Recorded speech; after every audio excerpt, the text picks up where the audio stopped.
stop me when you want to talk about it. Yeah, just come. So in practice, they've been requesting berms in the PD, right? We can talk about that. Yeah. So we've actually put that in here. So we had a maximum of 4-to-1, the commissioners requested a minimum of 4-to-1. And then you have 3 options for the maximum height of the berm versus what the buffer can be. And the first one includes of which 35 feet will be natural and undisturbed. That was a request from the commissioners. And then we added a number 4, where the height of the berm is measured perpendicular off the nearest adjacent property line. That needs to be worded there, using the natural grade, and the height cannot be determined by infill grade. That makes sense? So it's all the original grade of the property, not if they come in and build it up.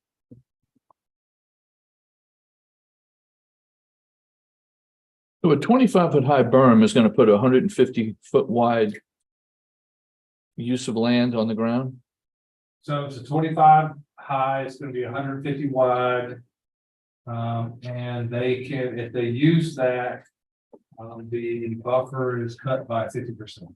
So, That makes sense? yep, instead of 300. Right. But if you add that 35 feet in, then you can't reduce it 50%. That would be in addition to the 150 feet. That's gonna be 185 feet. So that's 185. Right.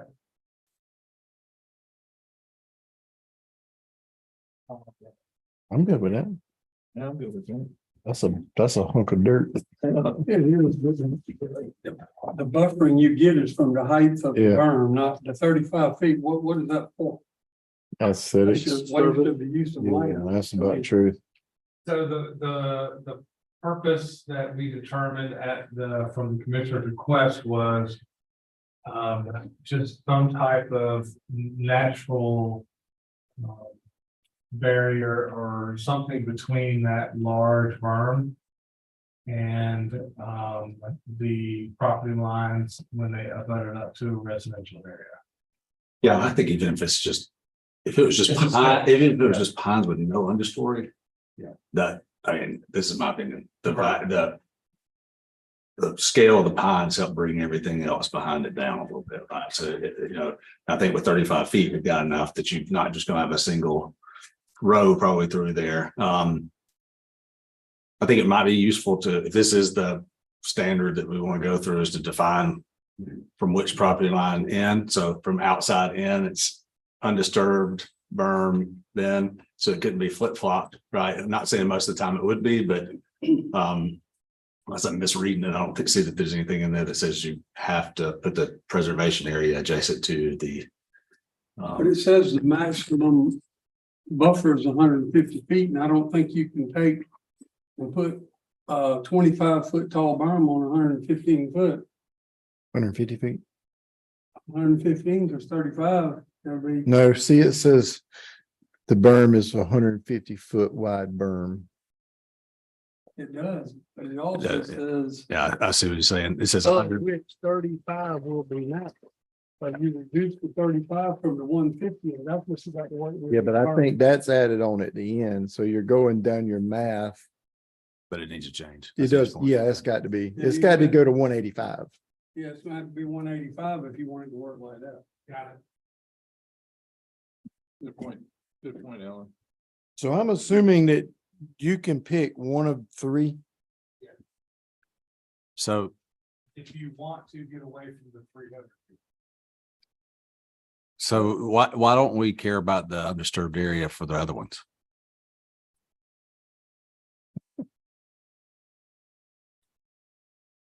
I think that it was determined that those buffers are wider, so they would be. Well, you're going to have 100-foot. In 2. Well, that's true. I see 100 feet of that. So 100 feet of it's going to be left. I just think it'd be worthwhile to define that, right? That the remaining 100 feet, Well, yeah, is intended to undisturbed. be- Yeah, or right? Because landscape. you're only using 100 of the 200 as a berm. So the remaining 100 is But here's my worry as a developer. If you present those options to me, 100% of the time, I'm going with the 200 feet, 16 feet tall. Cause I'm only giving up 15 additional feet.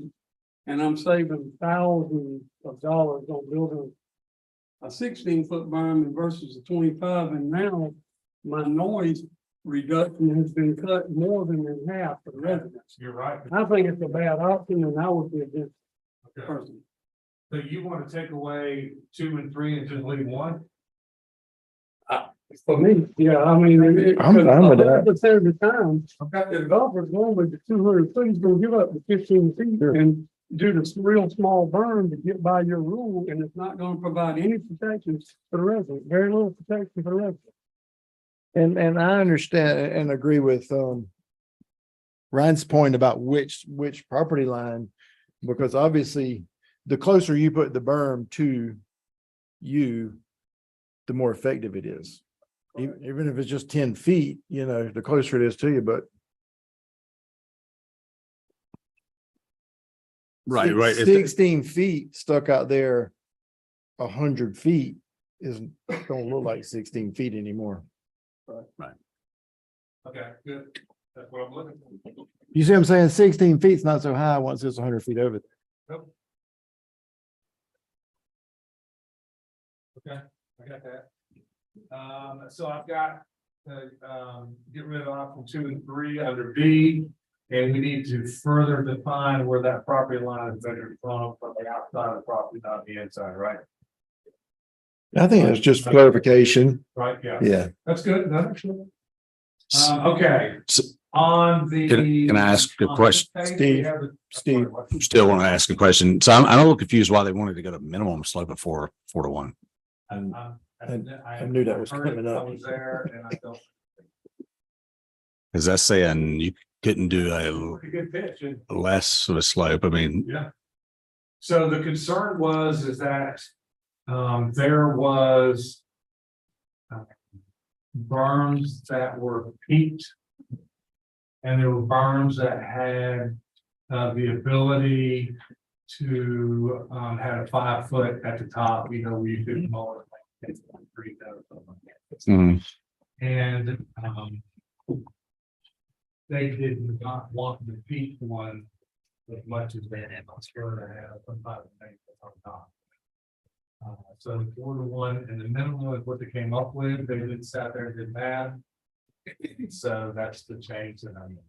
I'm just opposite. I would be just the opposite. I prefer to have the vegetation on top, Yes. because no one's gonna mow it once it's built No. anyway. I prefer to have the vegetation. You want Iliagnus or something up there. Well, if it's not 4:1 or less, you won't be able to mow it, right?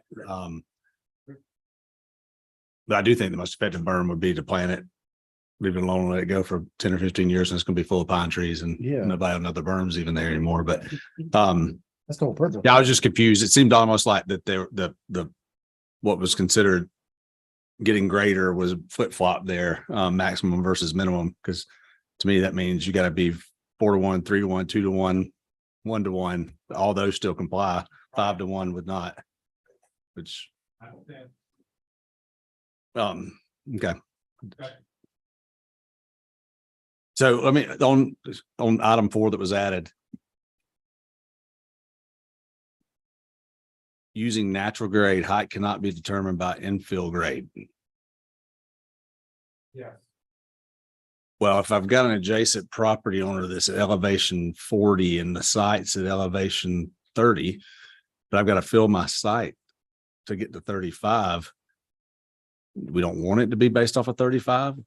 That's now a 35 plus, or is it just, we're saying it's based off of the existing grade and that's just to define the standard? That's standard. So, yeah, so Okay. So that's just how you're defining what the minimum height elevation is of the berm at the point is completed. Okay. Should item 8 speak to the berm being vegetative? Or is it just gonna be a dirt mound and weeds grow on it? Item what? You know, 8A or B or something in there, should it say something about that the berm So must be vegetated? on the reverse page, Oh, I can't see it. Mr. Higgins, the D, Yeah. we've got something where the construction firms will have vegetative coverage. I immediately post construction is the stabilization of the. plant. Okay. I can't see it. You added that. You knew it was. That would give them much more. Steve, can we pick up here? 10 till, We go. Can we show you one more thing? sure. So Katie, we ran the back.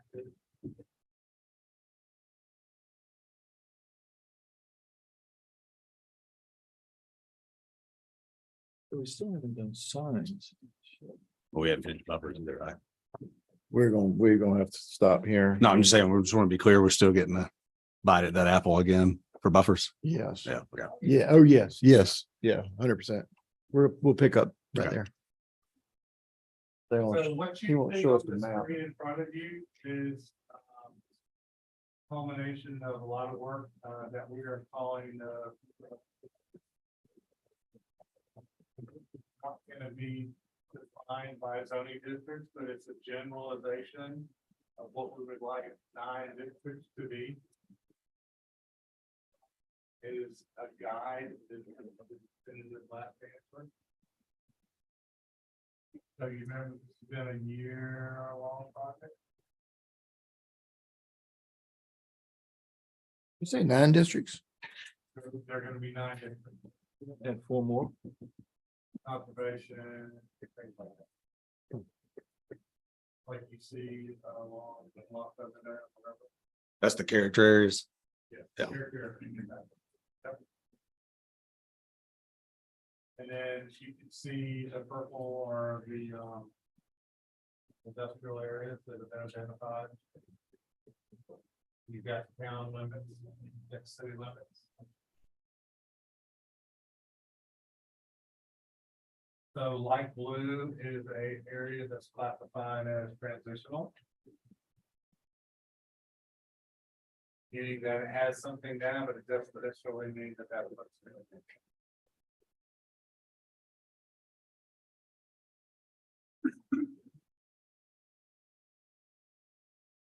So what is the language that associated with ag residential character area? That is something that we're gonna determine as a board. Yeah. So Article 4 is the definitions or the characterization of these districts, and that's what we're working on. Gotcha.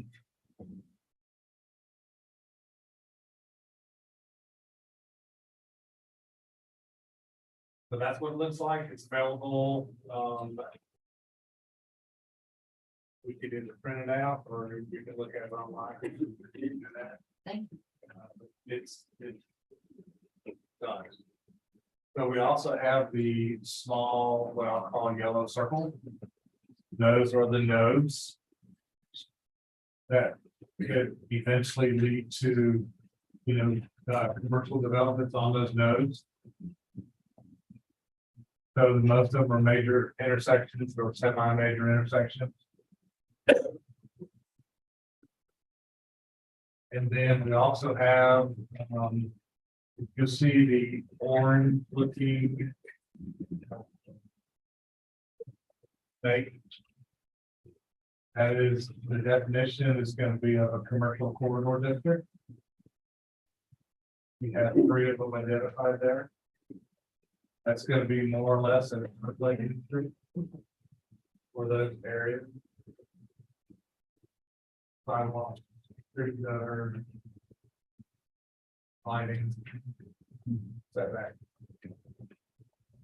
That ordinance will be coming to you too in the workshop.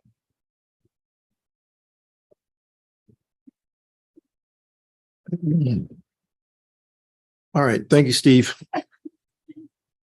Thank you for the hard work, staff. If anything, anyone else needs to add at this time? All right, we're going to adjourn this workshop and get prepared for planning meeting at 6. Thank you, Steve.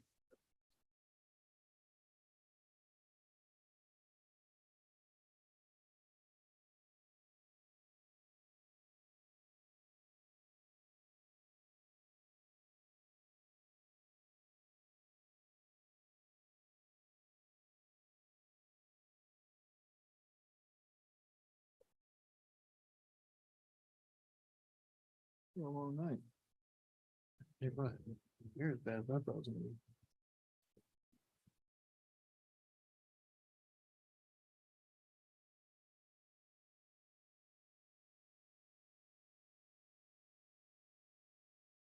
Oh, okay, so we got item number.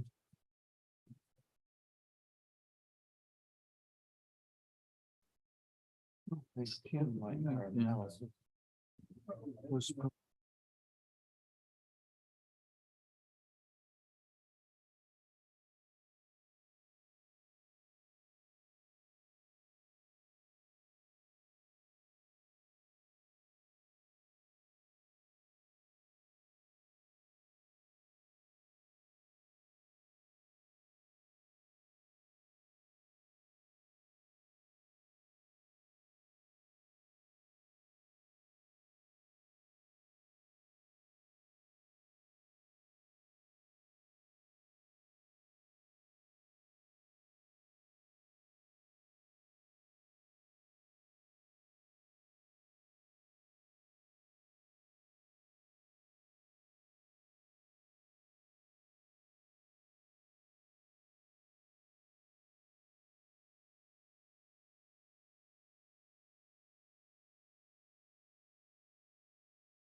What? meeting chambers. What? What? You're on. Years, I thought it was gonna be staying in the room only. I thought it was gonna be staying in the room only. Both of those, so. to get those- You ready? Yep. 3 weeks, so. First time that's. all. You got to hear pretty quick, so too. You should be able to do it. Mhm. Katie, ready? Chelsea, y'all good?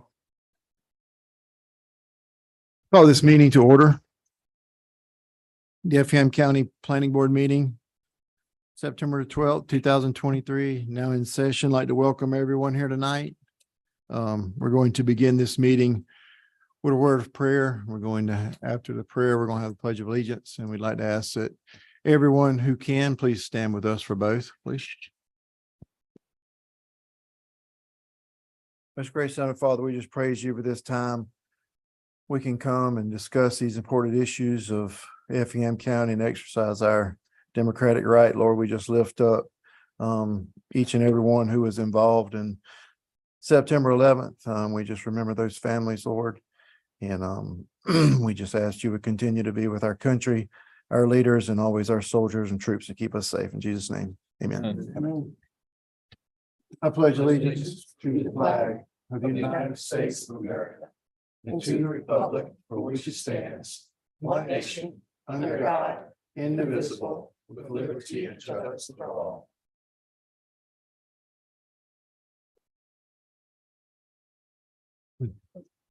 I'm sure did.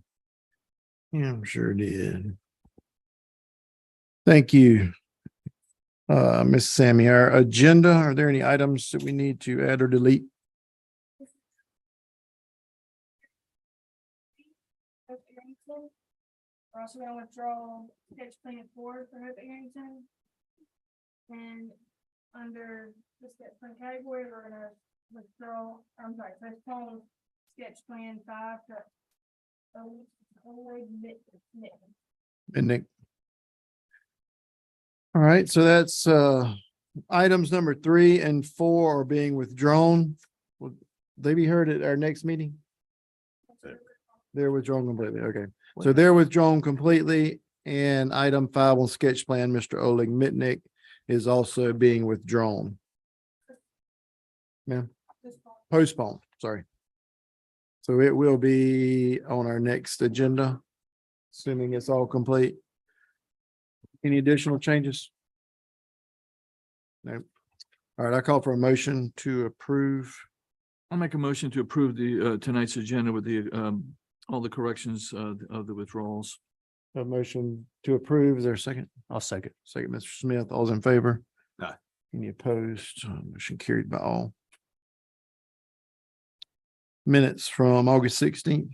Any corrections or additions to these minutes? Make a motion to approve. A motion for approval. Is there a second? Second, Mr. Zipper. All in favor? Aye. Any opposed? Motion carried by all. Do we know when our next when the county commissioners meeting will be? October 3rd October 3rd. for these items. October 3rd. So all items presented tonight will be presented again at our Board of Commissioners meeting. That meeting is also a public hearing. That meeting is on October the 3rd. It is in this room, 6:00 PM. This board will make a recommendation to the commissioners. Items that are approved as well as denied will move on to our commissioners for final approval. I'd like to ask that everyone, when the item of your concern is called, that you would come forward to the podium, that you would state your name for the record, and that you would sign your name for the record. We'd like that.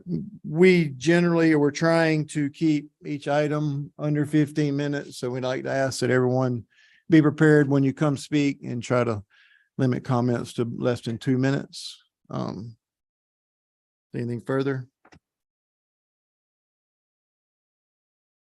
Item number 1 is a public hearing for Tammy Pack requests a conditional use for a residential business located at 1299 US Highway 80. This is the first district. Is there a representative or Miss Katie? You have this? Yes, good evening.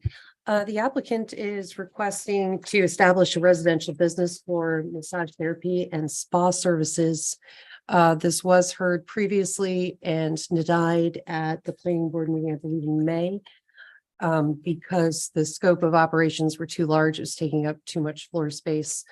And there was not proof of residency, which is a condition in the ordinance for residential business. The applicant has come back with an amended floor plan, site plan showing an acceptable amount of usage for the business. However, we still do not have proof of residency, which in standard practice is typically a driver's license. She did submit a utility bill, but the ownership is not in question, it's the residency. And because of that one fact, staff cannot recommend approval at this time. All right, thank you, ma'am. Is there a representative to speak for Miss Tammy Pack? Good evening. Good evening. My name is Tammy Pack. And I just received an email, but I'm asking you as a board that I just received from the zoning administrator that I needed those items that she just stated, which was on Thursday, on the 7th. And so I haven't had time to get that to her because I just received it. And so I've been going through a lot of stuff with the neighbor next door to me, which has already moved, but still remains harassing me for some reason. I have no idea what's going on with that, but I have submitted everything that was in So compliance. could I just ask, what's different from last time? What's different from last time? They're asking for the proof of residency, which was not asked the first time. They asked for measurements or told me what a residential business applies to, like 70% business and 30% residential. That wasn't told to me in any of the applications that I filled out. I filled out 3 applications. I've paid twice, and I still have been waiting 6 long months for my license to be transferred over from Effingham County, from Lincoln. The only thing that's different is they're asking for more stuff. So all the time. Like, I'm assuming you remember getting denied and you knew that you needed to make some adjustments. So I'm curious as to what adjustments have been made. What's different versus last time? well, I have a handicap ramp and I have everything in compliance except for the stuff that she just stated. So do you At the live, last minute. do you live there? Do you live there? Yes, Yeah. I live there. I have Murphy beds. I have proof for that. I have the pictures right here to prove it. So I put in Murphy beds. We live there. I have everything there, like refrigerators full of food. I eat every day. Okay. Questions, comments from the board at this time? Well, I mean, I just offer like often staff reports do come out, and if there's not enough time for you to respond to it, I mean, there is an option to ask for a continuance or a Okay. table. I mean, that way.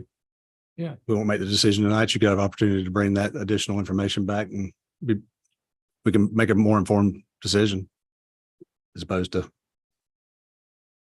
I mean, so I'm asking actually for the extended time, and what else is it that I really need for this? Because every time I've come up here, this is my second time, it's like a little bit more, a little bit this, a little bit of that. Your driver's license would have to be the proof of residence, correct, Katie? That is what I'd like to put to you, gentlemen, because I know this has been discussed, including at the last planning board meeting. So if there is not, if you can come up with an alternate form that would satisfy proof of residency, by all means. If not, as I said, by standard practice, it's typically a driver's license.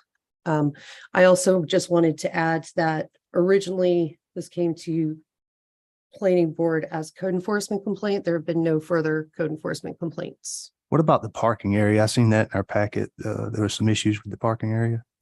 That was one of the calls that generated the code enforcement complaint. It's about, I believe, and you can correct me if I'm wrong, I think it's about 4 spaces that were paved. There was no issue there. But I Alright. just want to make sure that we're all under the same understanding of what proof of residency would entail for the applicant's success. Impact your continuance, what, 30 days, they'll ask for. I'm asking for 30 days, please. 30 days, yes. I'm asking for 30 days extension to do what I need to do to get in compliance or whatever you need from me. If I could do that.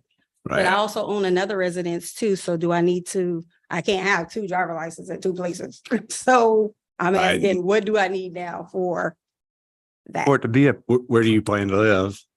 No, I live at 1299, but I also own another residency where my license is there. So do I need to switch it over is what I'm asking? does it have to be your primary residence, Katie? Yes. Yes. Yes.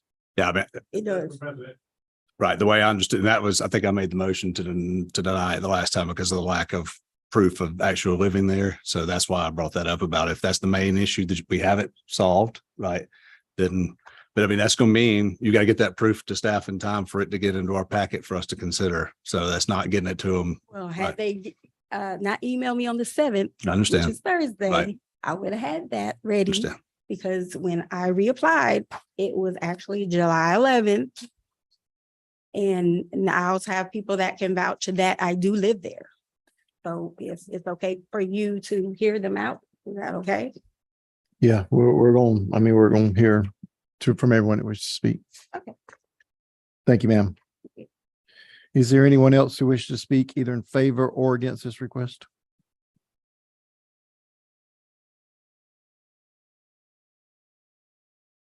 Now you have to stand at the microphone. I'm sorry. These meetings are being taped. Hi, I'm Rachel Mahler. I'm actually the new owner of 1307, which is the residential house beside of her. I mean, I can vouch that she lives there because she's always been there for me. I'm currently living there alone without my husband. So. All right. Well, thank you. Is there anyone else who wishes to speak either in favor or against this request?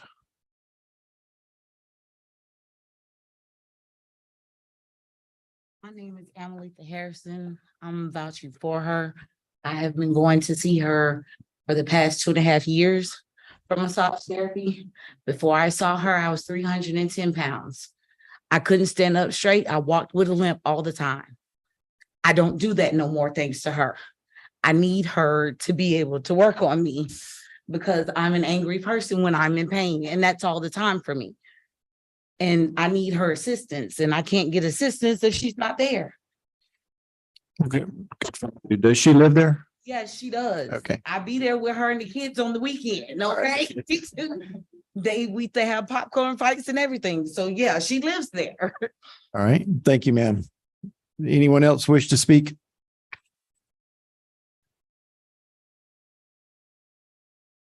Arlene Martin. I am a patient of Tammy's. I've been going to her for several years. She's helped me tremendously.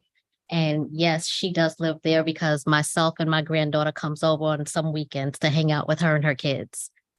All right. Thank you, ma'am. Mr. Chairman, Ma'am. I'm sorry to interrupt. I just wanted to put in that it is a condition of approval that proof of residence be provided. So if, depending on what you wanted to do, to move this along, proof of residence could be provided before issuance of the business license as an option. All right. Thank you, ma'am. Is there, sir?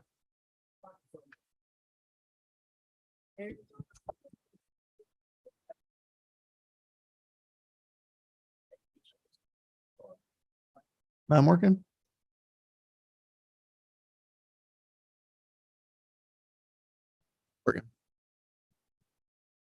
Picking up sound. Hello. Oh. Is there anyone else who wishes to speak either in favor or against this request? All right. Is there any further discussion from the board? I'll call for a motion.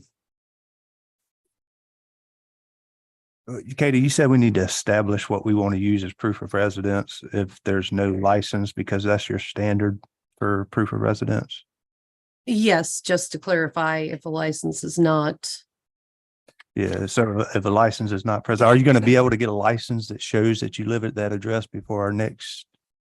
If we postpone it for 30 days, or are we still talking about postponing, or? You can, but I think what Katie was saying was now if we wish to move it forward, she could provide proof of residency before issuance of the license. Right, as long as the applicant understands very clearly that even upon approval, the license will not be issued without the proof of residency. So, all right, I call for a motion. Well, in that case, then it seems like the rest of the board supported that. I'll make a motion to approve it with the condition that a driver's license is provided stating that let me make sure I get the address correct. 1299 US Highway 80 is your place where you reside. With that would be my motion. Is there a second? Second, Mr. Zipper, all is in favor? Aye. Any opposed? Motion carried by all. Good luck. Item 2 is a public hearing for Joe Batista request a conditional use for a rural business located at 174 Noel C. Conaway Road. This is the first district.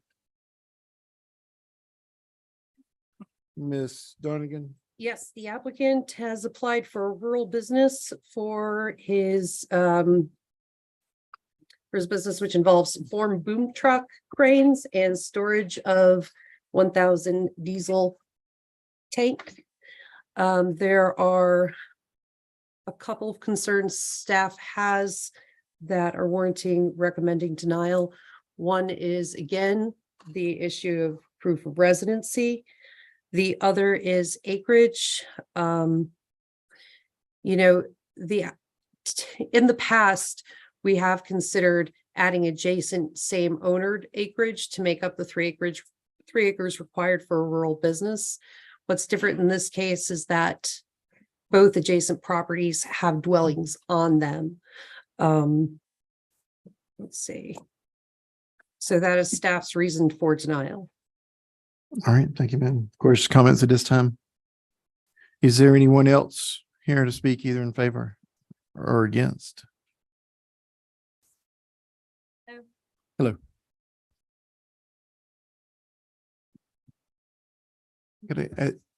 I'm Gabrielle Batista. This is Jamal Batista. Thank you. Do we just speak or? Yes, ma'am. Can Okay. you just tell us what your plans are? Okay, so we have this property. We do not live on this property. We they are aware that we not live on this property when we applied for this. We own it. We own all 3 acres. And so all we do on this property is we park our boom truck vehicle. They are literally just parked there. There is a pole barn there that really doesn't have anything in it but some tools. But we park the boom trucks there. There is no business occurring on this property at all. It's just. Literally. And the tank is removable. We talked to the county and everybody around here.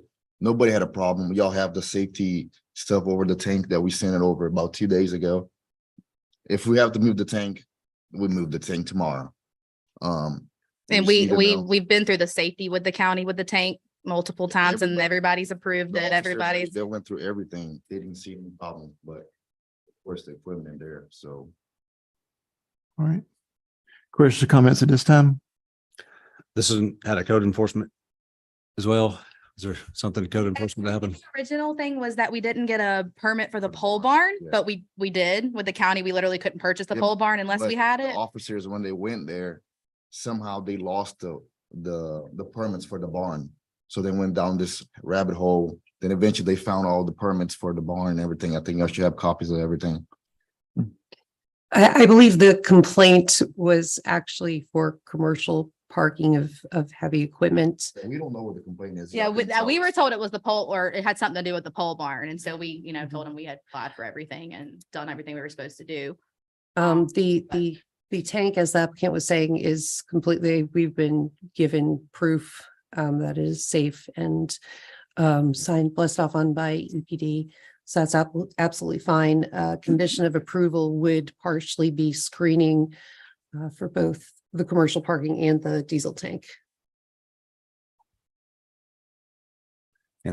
Well, this would be a question for staff, not necessarily. All right. So the diesel tank, they submitted the paperwork on that, it's double hull, valve, diesel, it's not gas.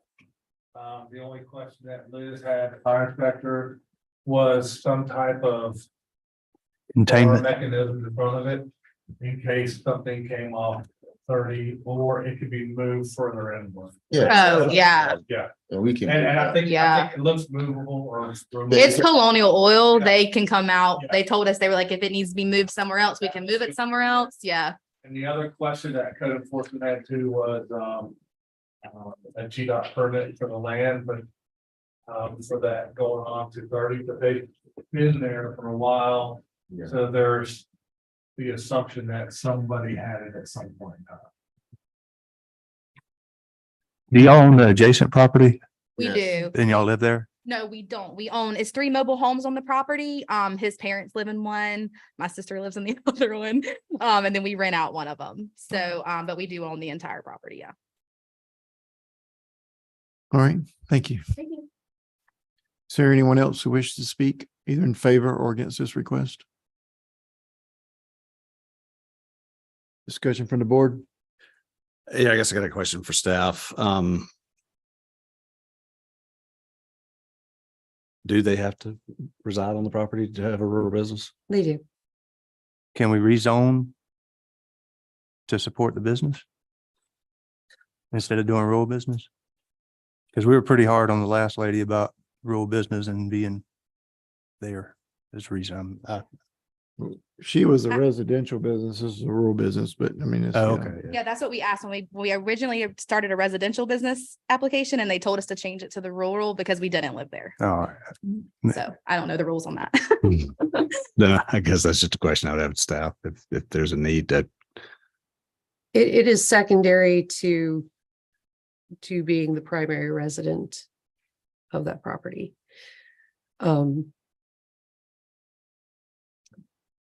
And again, we have combined, adjacent same owner acreage before, but never with dwellings on it is the only reason I point that out.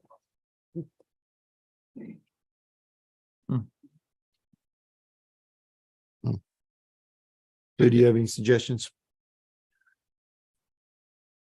Would rezoning be an option? Yeah, but not tonight.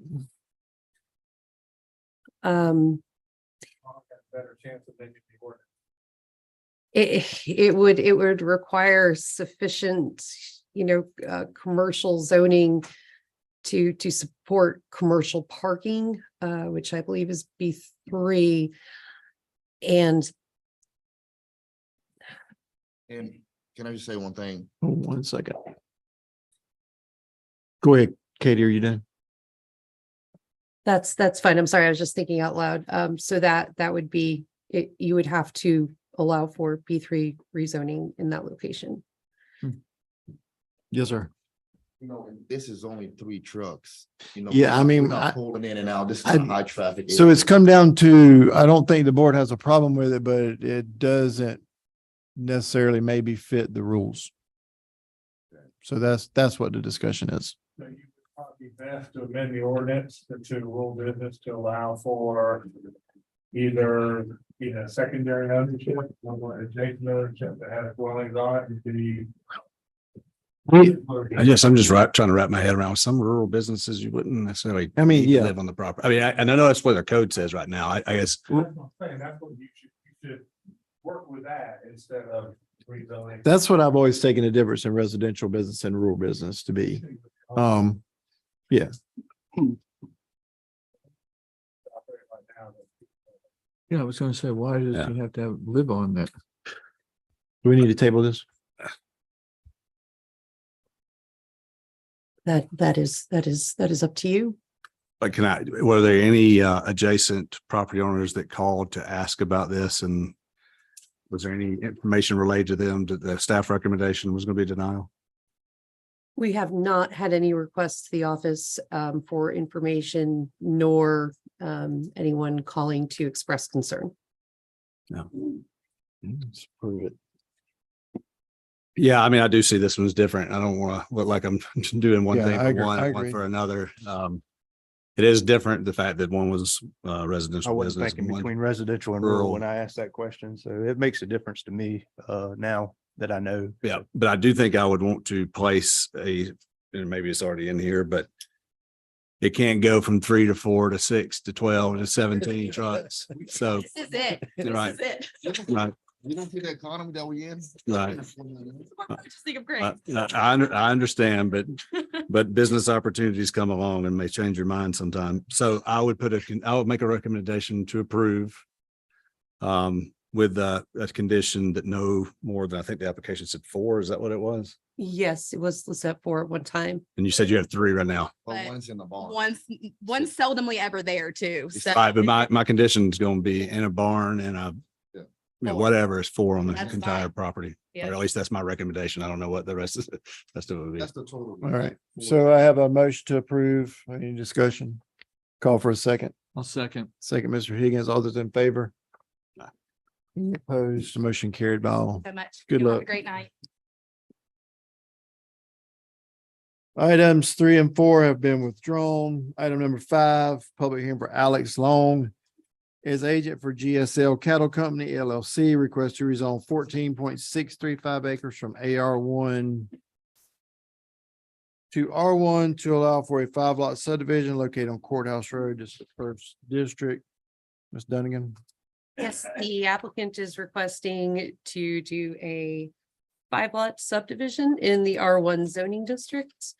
There is a range of lot sizes between just over an acre to just over 7 acres. This is partially due to the availability of buildable soil and wetlands. I'm going to turn this over to Chelsea if you would like to hear the sketch plan simultaneously. Staff is recommending approval. So to talk about the sketch plan, staff met with the applicant and discussed the buffers, access management, wetlands and water sewer availability. As you can see, a joint driveway is proposed, for lots 1 and 2 that have the frontage. And then lots 3 through 5 will have access from a proposed 60-foot easement. A 15-foot proposed vegetative buffer is around the entire development, and staff is recommending approval. Questions, comments, any discussion at this time? Yes, sir. I mean, they're pretty much explained that. I mean, what we're looking to do is create a 5-lot subdivision on Courthouse Road. You know, the 3 lots in the back could have access off the easement, the 2 in the front, would access off of Courthouse Road. Very similar to the project over off of Early Street that we just finished completing the homes on next to Hawk Hammock. So we're just looking to recreate the same kind of effect that we had over there. I think that turned out very nicely. Those homes looked well. I think added value to the community. So it's really just what we're trying to create that. Thank you, sir. So where's the drainage off of those lots being laid? We don't have all of trying to look here from Travis.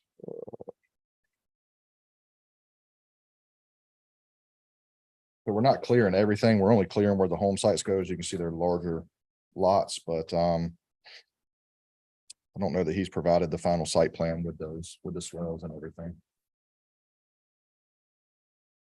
And so we were able to this is a question for staff, sorry. We were able to do this with the 3-lot subdivision because 2 of the lots are accessing directly on Courthouse. Well, this is a major subdivision. But I thought our standard, 3 lots accessing Oh, yes, that I'm is- sorry, for the access, that yes. is correct. Yes. okay. Is That's, that easement, is it paved or dirt? What is that easement? It's gonna be a asphalt mill. On septic or is that with the septic? Yeah, be well answered. Oh, well.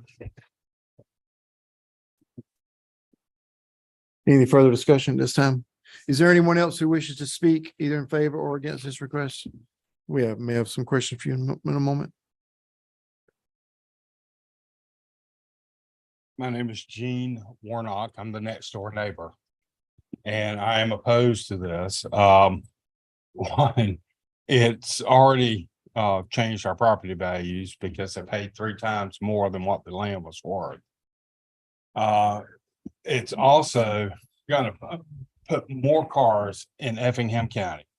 You're already complaining about the number of cars that we have, the traffic jams that we have, and all the traffic problems, and we're constantly putting more and more subdivisions. We need to keep this rural. Also, my land, if you notice, is a green space. I have kept it that way because we need green spaces in our county. We need green spaces everywhere. But they're gonna come in and probably bulldoze every tree on that 14-acre lot, and then it's gonna be just wide open land. I'm sorry, I'm opposed to this. I'm sorry that they spent too much money for the land and that they've now got to split it up and make it smaller so they can get more people in there. But there's not enough water. They're gonna have to drill a community well, or either each house is gonna have a well. And if they're gonna have to have a septic tank, that's 5 more septic tanks right there in a small little area. Plus, that wetland floods a lot. I've been there 30 years. I know where the 31, I know where the drainage is, and I know how it drains. My wife. So she'll let me know if I'm wrong. I know how everything drains there, and this is not a good place to put a subdivision. I'm sorry these people have invested their money, but you know, we're gonna be the ones suffering. All right. Thank you, Mr. Warnock.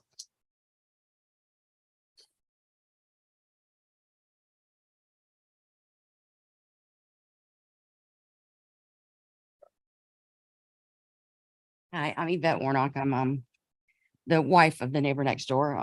As he said, we've been there 31 years, and I ditto everything he said. Part of this is emotional for me because we had always looked out in that backyard at that land who belonged to some friends of ours years ago who we thought would help us buy it one day, but no.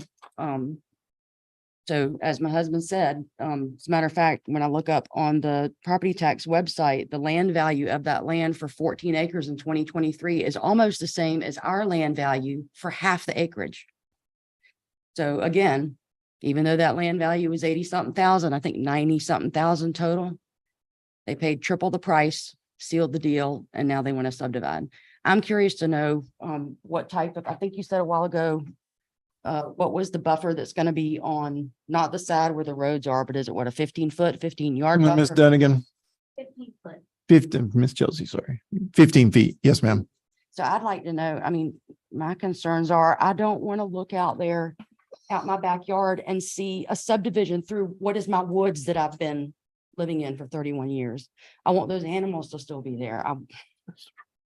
I want us to still be able to target practice and have our shooting gallery in the backyard and not have Naples bitch because we're making noise next door. I mean, it's so I don't think there's much else we can do because 5 property owners paying property taxes on that property makes a lot more money for the county than 1 property owner.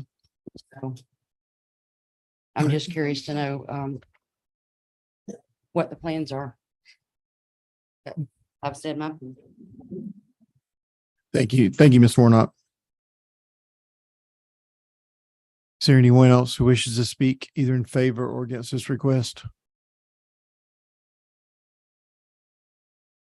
All right, I'll close public comment. Any discussion from the board? Yeah, I think I got a question or two for staff, you know, that studied that map a little bit better on the sketch plan. I know we're talking about zoning and then the sketch plan, but can't really read those acreages very well. What are the acreages? It's, let's see, it starts in the front. I think it's 1.12 is the smallest one. And then the lot 5 to the rear, which only the front section in orange is actually buildable, is 7.1 acres. 1.8. Yeah, that is the only usable area of lot 5. Right. 246 in the middle, 246 in the middle, and the other one's 1.18 on the front. Right. So that's my follow-up question. Why are we zoning to R1? Those lot standards would work for less intense zoning district. applicant like to. We met with staff, that was just the. Because my concern is this is the sketch plan tonight, but R1 allows for smaller lots. Yeah. 3 or 4 across the front. Yeah, but I mean, so I mean, even with this sketch, this is the, the final that we're going. Yeah, but with. he can't- Obviously, I wouldn't, I mean, it's got to come back before y'all, even with a sketch plan, it's got to come back before. He could possibly reduce the frontage, but three lots on a that. private easement. I mean, you go pave a road. That's what I'm saying. I mean, you could. And I'm not saying I'm just bringing that up, right? That's why I was curious. The minimum acreage requirement for R1 with well and septic is still 1 acre, Not counting the easement, so you can't count the easement in the middle. correct? We'd have to have sewer in that case, which we don't, so. And since your intention is to do stick-built homes, I mean, R1 would guarantee that could only be stick-built homes. And I mean, to, make some notes against, that. I mean, we're not planning on bulldozing the whole property. I know you may not believe me or what, but I mean, we intend only to clear for the home sites. We intend to leave a lot of the natural vegetation as much as we can, to fit the home sites on there. But, we'll clear what we need to for the easement, but. All right, thank you, sir. Thank you. Further questions, comments? All right, I'll call for a motion. Can we, I'm sorry, zoom back out to the zoning map, the adjacent zonings. So the magenta color is R1 there, 1 lot Yes. down. Mhm. Mhm. Okay, I'm ready. Go ahead. I will make a motion to approve with staff's recommendations. The rezoning of the social project. Motion for approval. Is there a second? Second, Mrs. Zipper. All those in favor of approval? Aye. Any opposed? Motion carried by all. Item 6 is a sketch plan for Alex Long. Request approval of sketch plan for Xander Woods located on Courthouse Road. Proposed zoning R1. It's the first district. I think everyone's seen the sketch. Do you have anything you wish to add to it? Any discussion from the sketch that we've seen previously? Yeah, just make it clear that if it's anything different than what this sketch plan is, that it's got to come back in front of this board. Agreed. Any further comments? No. Call for a motion. I make a motion to approve the staff recommendations.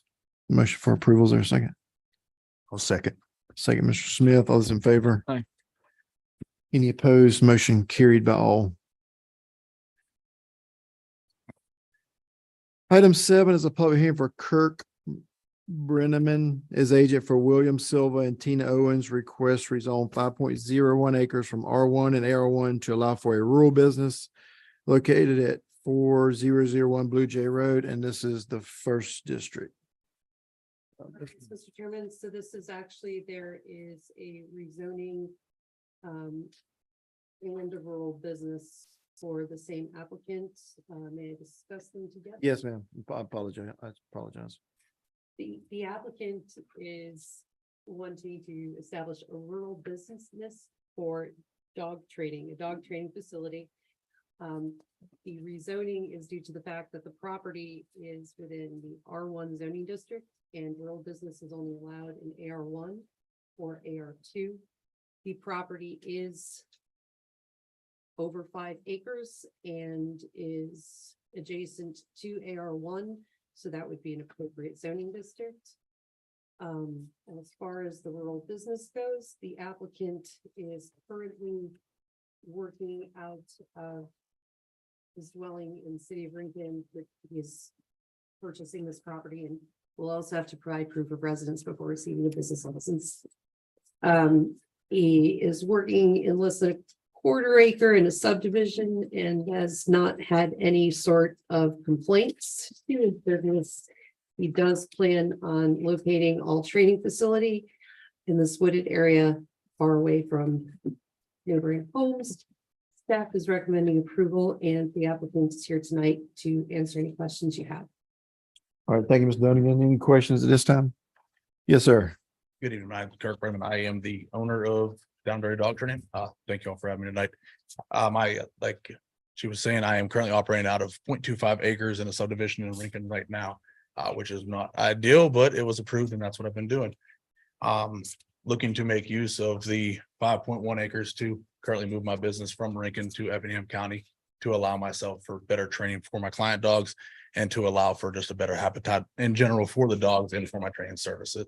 I'm not sure if the site plan is above me or not. Yes. But what I am, yeah, sure, I can't see from here. I apologize. But what I'm proposing to do is have the kennel facility back into the wood line, allowing for natural vegetation to buffer any sights and or sounds to come from the dogs.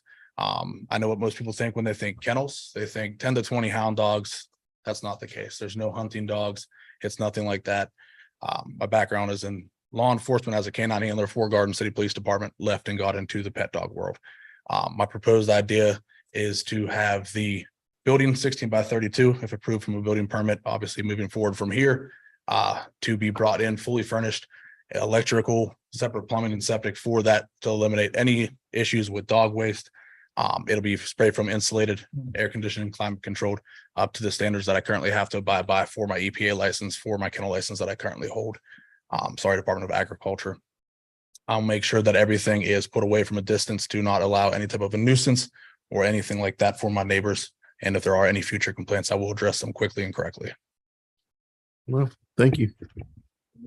So do I understand the kennel is all enclosed? Yes. So no dog will be off or out of their kennel unless they are out for potty training, breaking, playtime, or actual training. I do not allow for free reign of dogs because it allows issues. It's not safe for the dogs, and it is not a good idea when you want to try to be quiet and allow your neighbors to enjoy the property as well. So the only time dogs will actually exit their kennels that will be insulated is when they're outside supervised with me or another employee at that time. So how many customers do you have like coming and going and during a day or a week? So day or week is very rare because my board and trainings are 4-week minimums. So on an average, you could have anywhere from 4 to 6 clients that come to my home in a month time frame. The part of private lessons is where I actually go to the client's resident and perform that service at their place of location. So they pretty much drop them off and pick them up when they're done. Correct, sir. I got you.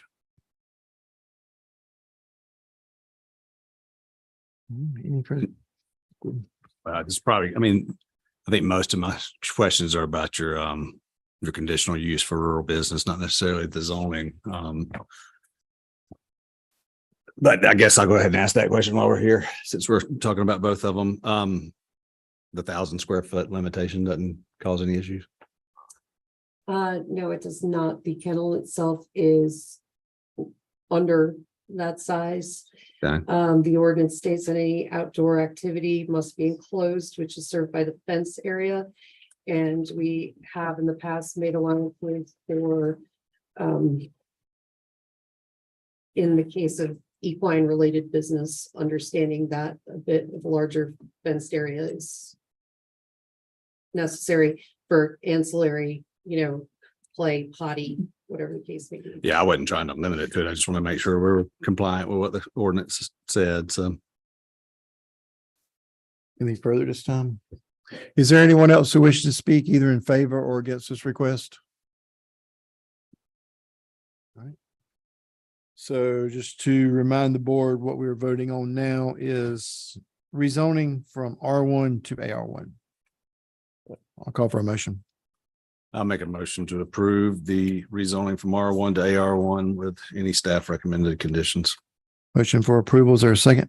I'll second. Second, Mr. Higgins. All those in favor? Aye. Any opposed? Motion carried by all. All right, item number 8.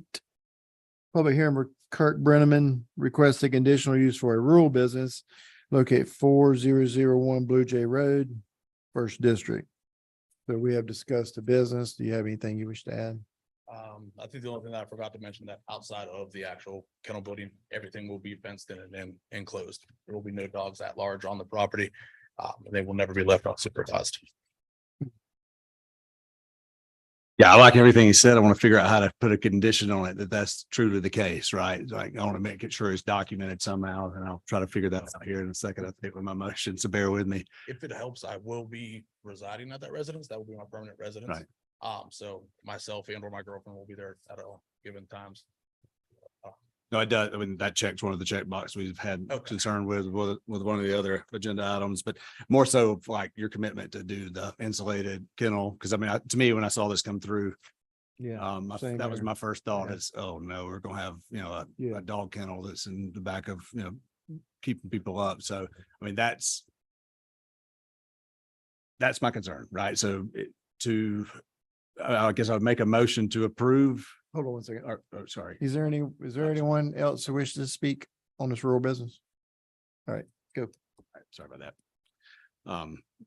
Make a motion to approve with staff conditions plus that it's entirely fenced, which I think that's already a requirement, but that all of the kenneling activities have to be within an enclosed structure that's soundproofed, insulated of some nature, that we're not going to get complaints from your neighbors. Sounds like a deal. Okay. And I believe in the packet, it should also have my current Department of Agriculture. So even after I'm finished with you, I still have to get inspected by the state to make sure I can operate my business legally. All right, I have a motion. Is there any discussion? Call for a second. Second, Mr. Zipper, all those in favor? Aye. Any opposed? Motion carried by all. Good luck. Thank you. Item 8, public hearing for Kirk Brenham. Oh, sorry. Item 9, Sean Carter is agent for Francis Nix Jefferson, requests a variance from required setbacks located at 199 Fifth Street, zoned AR1. This is the 3rd district. Ms. Dunnigan. The applicant is requesting a reduction in the rear building setback. This home was constructed prior to contemporary setbacks, and so it is already non-conforming. The addition of a 7-foot closet for the master bedroom is making it less conforming. Let's see. Staff is recommending approval. All right, thank you, ma'am. Discussion. Is there anyone else who wishes to speak in favor or against? Discussion from the board. Call for a motion. Make the motion to approve the staff recommendation. Motion for approval. Is there a second? Second. Second, Mr. Higgins. All those in favor? Any opposed? Motion carried by all. Item 10 is a public hearing for Eleanor L. Kent, request to rezone 6.7 acres from AR1 to AR2 to allow for creation of 3 home sites located at 1091 4th Street Extension. This is the 3rd district. Ms. Dunnigan. The applicant wishes to create 3 home sites for family members. There's a lot of family-owned land adjacent and quite a number of smaller non-conforming AR1 lots in the area. These new lots will be served by an access easement, and likely they're going to have to be larger because environmental health is going to require 1 acre, not including what's in the access. Staff is recommending approval. Thank you. Any discussion, questions? Yes, ma'am. Good evening, Effingham County Board of Commissioners and staff. My name is Eleanor Kent. And as stated earlier, and based on your ordinances, I learned that before I can divide up 3 acres for my sons, I needed to rezone. So that's why I'm here this evening. And also I have a question, and I hope it will be appropriate after this point is discussed. So you want to ask the question now or later? I'll go ahead and ask it now. Knowing that Bryan County is doing all that work because of the company that's out there. And where this property is situated, we have to have 3 septic tanks as allowed by the health department. Have you all considered, since the property is not that far from Guyton city limits, of installing a sewage system?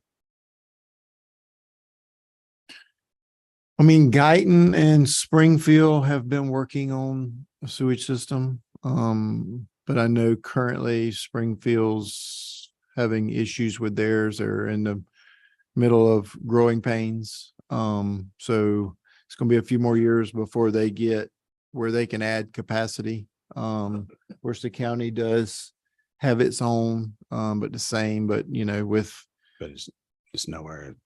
it's not Close to this close. piece of No, it's not close to this property. So, I mean, Springfield and Guyton just haven't extended lines that way yet. And it will be a few years before you do so, Probably, yes. Yes. but it is under consideration. What road is this on? Do you know how that's going to interrupt? If we go ahead, my sons go ahead and put their septic tanks out there, how that would, Correct me if I'm wrong, but the way the county does it is you put your septic tank in and one day you have a problem with your septic tank and there is now sewer in front of your house. I think you have the option of doing away with your septic tank and tying into the sewer line if you so choose. I don't know if you're, that's the way the county works, but I can't speak. Yes, we can't speak to the way Guyton works. So, thank you. yes, ma'am. So is there any discussion on this rezoning? Is there anyone else who wishes to speak either in favor or against this request?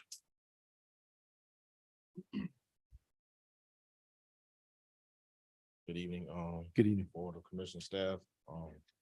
My name is Michael Kent. I'm Eleanor Kent's, my mom's youngest son. Just looking, me and my brother were just looking to build us 3 separate homes on 6.7 acres. I don't know if we can get it rezoned properly in the right way. Much of the time, and do I need to sign my name? Please. Yes, sir. All right. Thank you, sir. Anyone else wish to speak? Either in favor or against?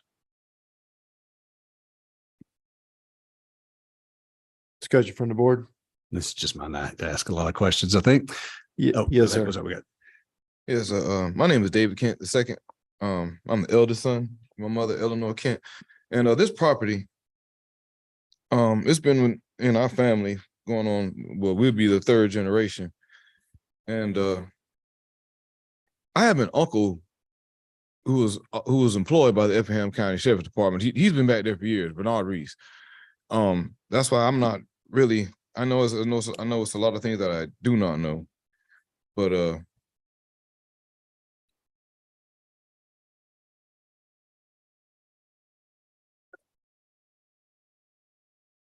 want to say this right.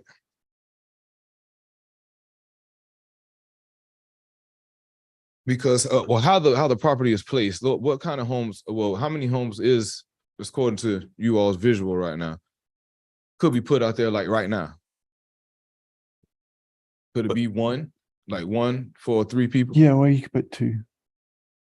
As it currently sits now, as an AR1 lot of 6.7 acres, it would be entitled to 1 dwelling and then up to staff discretion for the allowability of a second dwelling for an immediate family member. What your mom is proposing, that arrangement would be 1 dwelling sort of per lot. So that would be a total of 4 dwellings. So. Four new home sites. Yes. And that's as is. No, No. that'll be Right. if this is granted by this board and the county commissioners. Rezoning. As is, it would be no more than 2. Okay. I think I have my information. Thank you all for your time. Yes, sir, Mr. Kent. Thank you. Does anyone else wish to speak? You have something you want to say, Ryan? access easement. We'll have to wait to see a plat. We haven't seen a plat yet. Showing the subdivision. This concept is showing 2 access easements.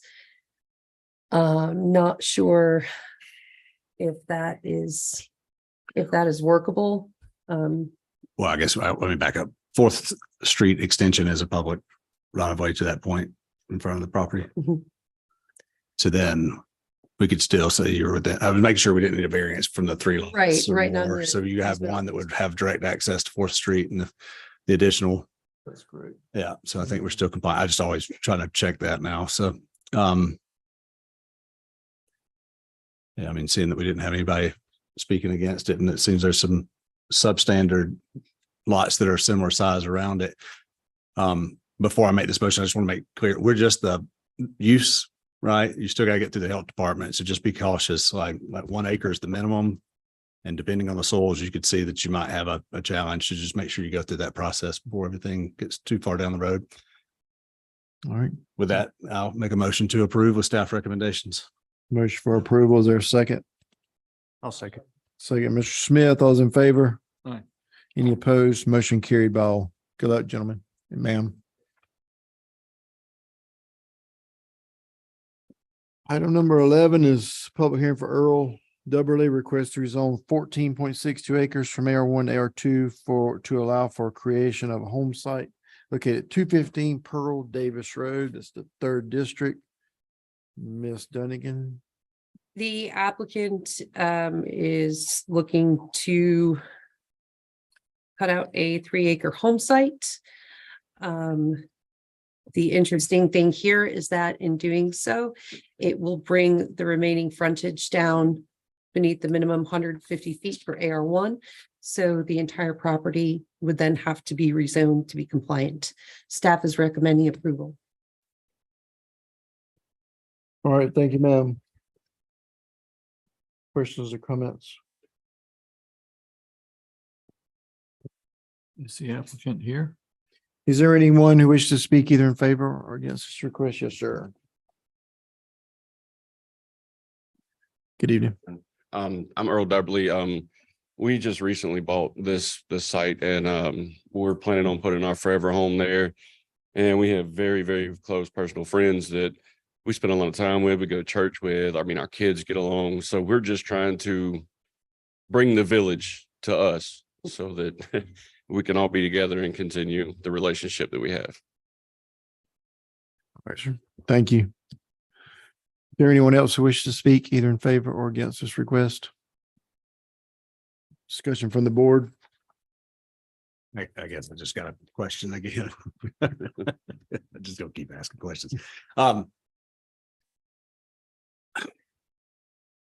By rezoning the rest of the property, we're setting all that rest of the property to be able to be subdivided.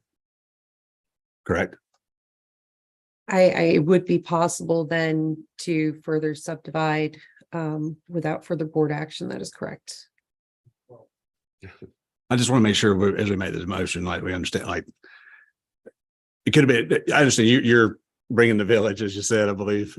If it was a 5-acre lot that the village was coming to, we wouldn't have to rezone. Right. Okay.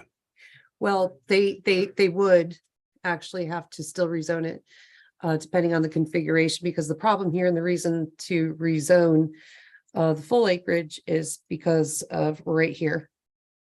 They're losing frontage. Needs to be at least 150 feet of Mhm. frontage to remain AR1. So there are a couple of different options they went to go with. They could gone with to solve this problem. The applicant elected to keep the 3 acres the way they had envisioned it. But the attorney advised us that, we could not place a condition on the ability to subdivide again, and making a condition for the. So you can't stipulate based on his request, one home. And that is a county road, so. Yeah, I mean, he could take that access to the public road and make his private access to go back there to 60-foot private road and divide it up 3 times. They still got to come here. And it is adjacent cool. to other AR2 property. Okay. All right, if there's no further discussion, I'll call for a motion. I make a motion for approval with all staff recommendations. Motion for approval. Is there a second? I'll second. Second, Mr. Smith. All those in favor? Any opposed? Motion carried by all. Good luck, sir. Item 12 is a public hearing for Karen Brindley, request to rezone 1.5 plus or minus acres from AR1 to AR2 to allow for a recombination of parcels located on Blue Jay Road. This is the second district. Ms. Dunnigan? Hello there. This applicant was before us back in May. And at that time, what we had done is a recombination involving R1, AR1 and AR2, which created this 2-acre section here. It got held up once the plat went to the tax assessor because of ownership and CUVA. We were basically held up by CUVA. It's unable to be recombined sort of as we imagined it to be. So after discussing with the applicant and the tax assessor, we found that the best way to make everyone happy for now is to take these sort of 2 fragments that we're left with, which cannot be combined as we hoped with the larger AR1 property, and to combine them with the new AR2 property, which will solve the CUVA problems. Staff is recommending approval. Hi, I'm Karen Brindley. Actually, we were planning on giving 2 acres to my son for the purpose of building a home, but because of the issues with CUVA, we are going to end up giving him 3.5.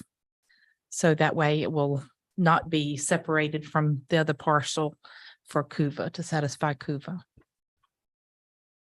All right. Any discussion at this time? Is there anyone else who wishes to speak either in favor or against this request? Call for a motion. I'll make a motion to approve the staff recommendation. Motion for approval. Is there a second? I'll second. Second, Mr. Smith. All's in favor? No. Any opposed? Motion carried by all. Thank you, ma'am.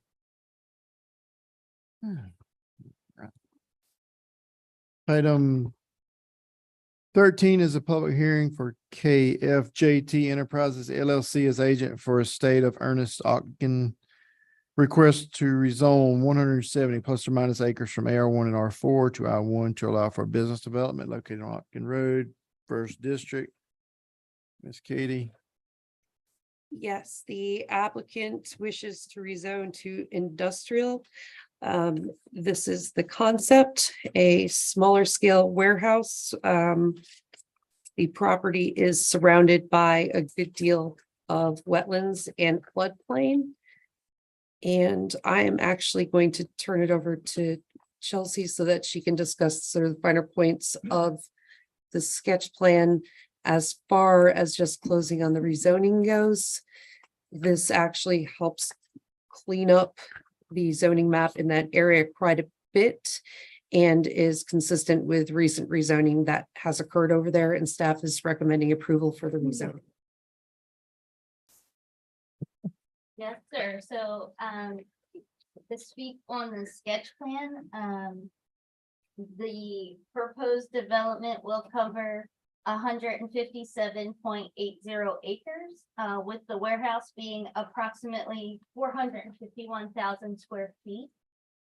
This property, like Ms. Dunnigan said, is currently surrounded by industrial use, and it will help kind of clean up that zoning map. A private septic system and private well is proposed for this site.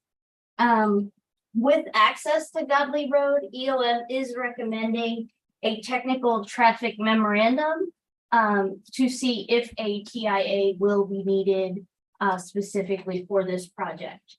Staff does recommend approval. Any questions at this time? Yes, sir. Hey, I'm Greg Coleman with Coleman Company. I'm here representing the applicant for this project. So this property is at the corner of Ogden Road and Stagecoach Road. There's been a couple rezonings here in the past. There's an active borrow pit on the property today. The parcel you see in the middle is currently zoned industrial, as well as the parcel across the street had been previously rezoned as industrial. my client's got has the property under contract, obviously asking for industrial zoning here for a warehouse. We do understand there's, you know, a neighborhood next door. And with that being said, we have taken that into consideration. There's a large amount of wetlands in between the subdivision and the proposed building. We've got approximately roughly 1,000 feet from the face of the building to the residential property line, the common lot line. And then which certainly exceeds the 300-foot buffer. That would be, the wetlands are undisturbed. Site plan does not include any wetland impacts on the property. We're also proposing a 300-foot buffer along Ogden Road as well. Access being back to Stagecoach Road. And, you know, also do not mind at all, there wouldn't be any reason for any of the industrial traffic to make a left-hand turn to head further up Godley Road or Stagecoach Road. But, you know, all traffic would be going back to Highway 80.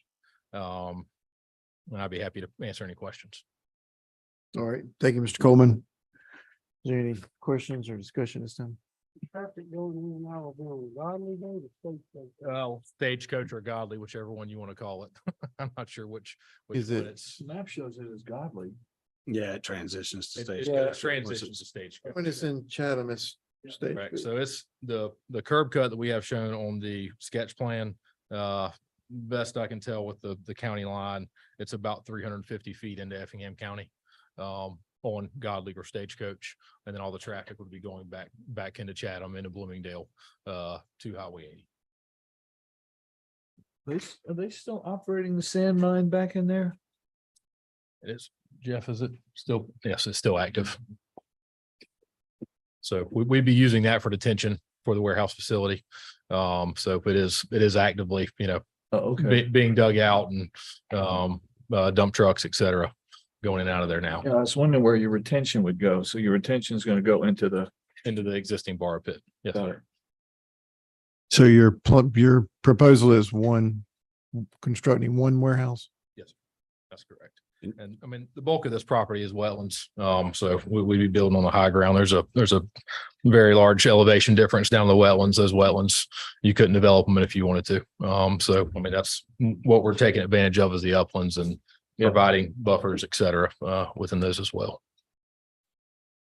This may be more of a question for staff, but I want to ask it while you're standing there anyway. Sure. A little bit adjacent property zoning history. I know we've heard industrial use adjacent.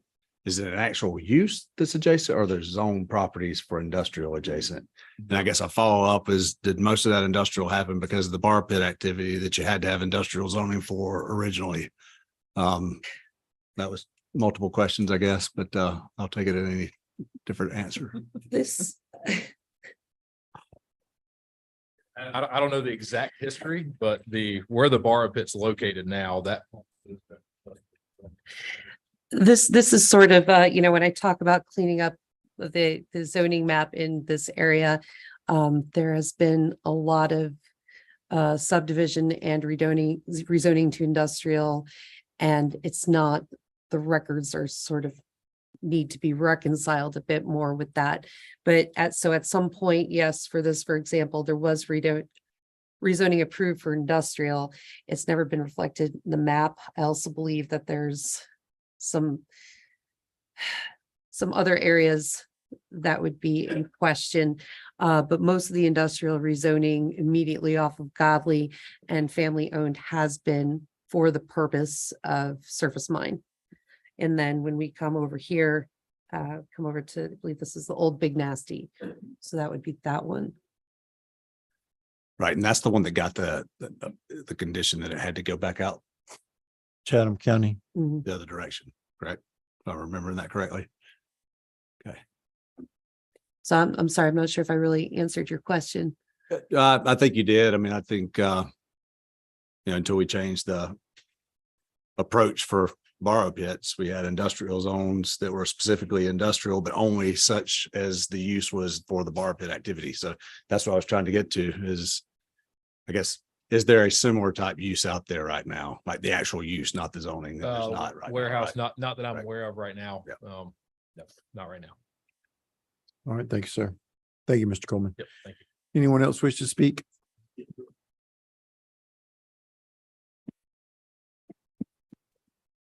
Gentlemen, ladies, I apologize getting nervous up here. I do have combat problems, so please bear with me. You're fine.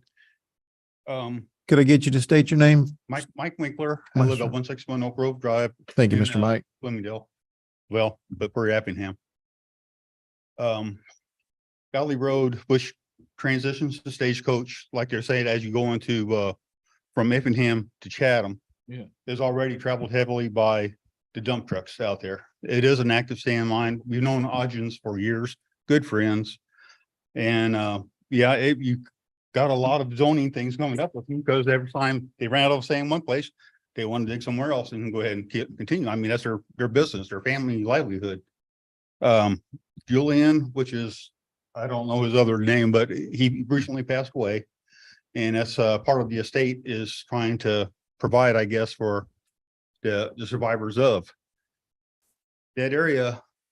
I know that Governor Kemp has really pushed for industrial growth for Effingham. I understand that. I know that money talks. I understand that too. But we're already getting a lot of I live in a subdivision. I got deer bedding down in my front yard because they're pushed out of the wetlands already. We're getting ready to destroy the rest of that because even if there's a buffer there, I guarantee you that activity is going to drive them on out. The traffic is already, the dump trucks already eat up that road. If they repave the road within a month, there's already potholes there from the traffic. So the road will have to be built up, and I can kind of foresee Golly Road being extended to come out to Jimmy DeLoach to maybe make a thoroughfare. There's going to have to be a lot of movement happening out there, a lot of changes. It's just I mean, right now in Effingham County, I mean, Chatham County, real close to that area, you got warehouses popping up like zits on a teenager. I mean, they're just left and right, bam, bam, bam, bam. And it's like, when is it going to end? It's just for the residents of us out there, already seeing what's happening to the wetlands, the traffic that's already increased. It's just, I don't know how to say it. Like I said, I'm nervous. I haven't had everything lined up in my mind when it came up here. You're But it just doing kind of fine. moved right on out. I do oppose it. A lot of my neighbors oppose it, but all of my neighbors won't come up here because they're like, what good is it gonna do? Money talks. So. All right, sir. Yeah, but I do oppose it. Well, thank you for coming, Mr. Winkler. Yes, Thank sir. you for service too. Yes, sir. Yes, sir.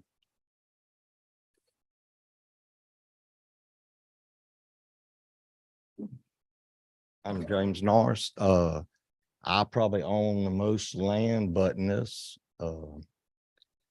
my biggest concern is what's it gonna do with my taxes? And the noise. I know they say they're gonna build a barrier, a buffer and all, but that's, the noise, when they cut the trees and they put that warehouse there, it's gonna be noisy. And the other thing, like I say, is taxes. I mean, like I say, I own, I guess, the most land that hooks to it. And flooding, the drainage. Yeah, they claim it's all wetland there. All that's not wet. I mean, I've been living there on that one plot of land for a long time. When they was building Jimmy DeLoach, they flooded me out. After they got all the ditches done, it's dry. So that's my concern is what are they gonna do and how the taxes are gonna do on my property. Somebody wish to field that one. Hey, can you show us where Mr. Morris's property is in relation to the site? It's Is that screen on? lot. It's to the left, To- Lots of. to the left of the red arrow. Yes, sir.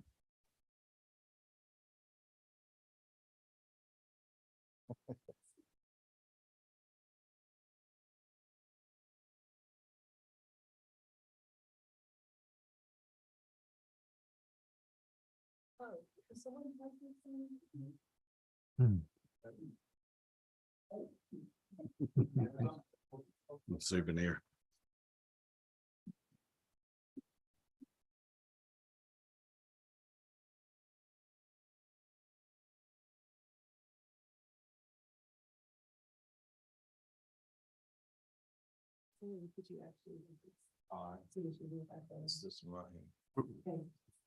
I think we got it, King. So it's the biggest piece there, Jason. Yeah, to to the directly left. to the yeah. west. It directly adjoins it. Yeah, on the taxes. I mean, we're not your county commissioners, right? So we're just the planning board that are just looking, we're trying to look at what is the what is the projection of the land uses in the area and trying to make the best decision we can from the county from a recommendation standpoint. But as Chairman Burns said, we are just a recommended board for sure. So I think that's a legitimate question that you can certainly ask to them when this goes one way or the other. One recommendation or the other, it will go to them still. From a standpoint of the wetlands, I guess they can clarify what level of study has been done on the property or not, but prior to it being developed, it would have to have the wetlands identified and verified. So, I mean, yeah, there's a creek that runs through the whole place. It goes through Julian's or through that property. It all runs through there. But like I said, as long as it stays open, it keeps the land pretty dry. But, like I said, my biggest concern is how high is the taxes going to go? The noise and the drainage. All right, sir. Thank you, Mr. Norris. Does anyone else wish to speak? Yes, ma'am.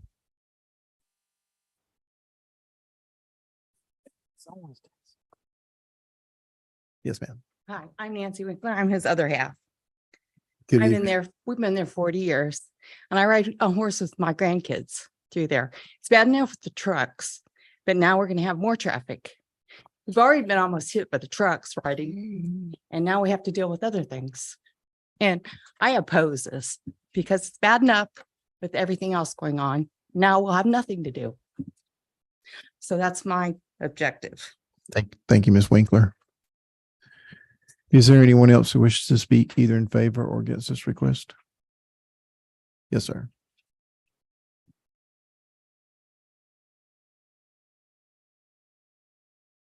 Good evening. My name is Flint Von Clara.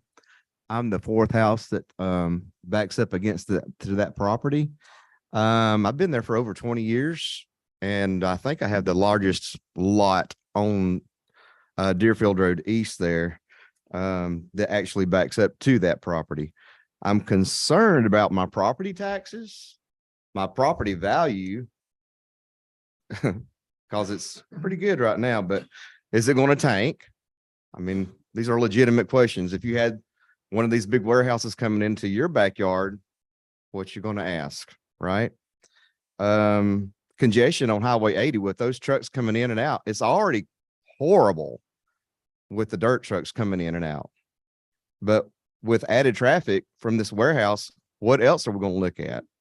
Also, this plan shows going across Stagecoach into the adjacent area on the other side, not just off of Stagecoach. So what's the plan with that property on the other side of Stagecoach? Are we going to cut off Stagecoach or what's the deal there? That's another thing that concerns me. What else? I wrote down some things. So also maintenance of the Stagecoach Road. It is horrible. Potholes every day, people driving on the wrong side of the road, they will hit you. You have to drive off the side of the road because they're trying to avoid all the potholes. It's that bad. That's pretty much all I have to say. So I guess I'll respond to one or two questions. When you said about across Stagecoach, could you clarify that question? I mean, you're not talking about Chatham County, are you? Are you still talking about Effingham County? Or are you talking about Chatham County? It crosses the line right there. I believe the gentleman is talking about these two parcels right here, this one and this one. I mean, if it's in Effingham County, there's obviously no plans for it at present. If it's in Chatham County, I mean, obviously we can't speak to that. who would be maintaining, I live in Effingham, so the line is right there. Mhm. So, who's going to maintain Stagecoach Road? That's my question, because it's not being maintained right now. Will the warehouse be maintaining it with all the new trucks going in and out? That's, I mean, that's gonna be a that's another discussion thing. for for the board and definitely the county commissioners. But one of the problems, I mean, I've been in this county a long time, so, Chatham County and Effingham, have to maintain their own sections, which is why the road's been in the condition it's been years ago. So as I know you remember, because you've been there long. I've been there a long time. So, It didn't used to be there. It was a dirt road. It was a 1-lane road. Right. So, Mhm. and as far as, I mean, that's two questions. As far as property values, I mean, this thing's gonna be buffered. It's gonna be far enough away from you. My personal opinion, it will not affect your property taxes. I mean, your property values. As far as property taxes, every time they evaluate, they're gonna go up. I don't think it's gonna be a direct result of this, as long as you don't change your zoning to something of this caliber. If you leave your parcel at current zoning, I mean, it's just gonna still be considered like everybody, all your rest of your neighbors around you. Right. Which, all the neighbors that, were on this track, they didn't get the same note, saying, please come to this meeting. Yeah, I It's mean, like- they go out to, I mean, that's the reason we put up signs, run it in the paper. I mean, they go out to what, 250 feet away. So, I mean, try to get the definitely the people that touch it closest, and then, but also try to let everyone know. Okay. So, Thank you. yes, sir. Thank you. Yes, sir. Yes, sir. Kurt, sir, could you come back to the podium one more second? So, thank you. So how many dump trucks did you say? Sir, could I get you to come to the microphone, please? Thank you. How many- Oh, gosh. Yeah, it's a ton, 50, 60 an hour. Yeah, an hour.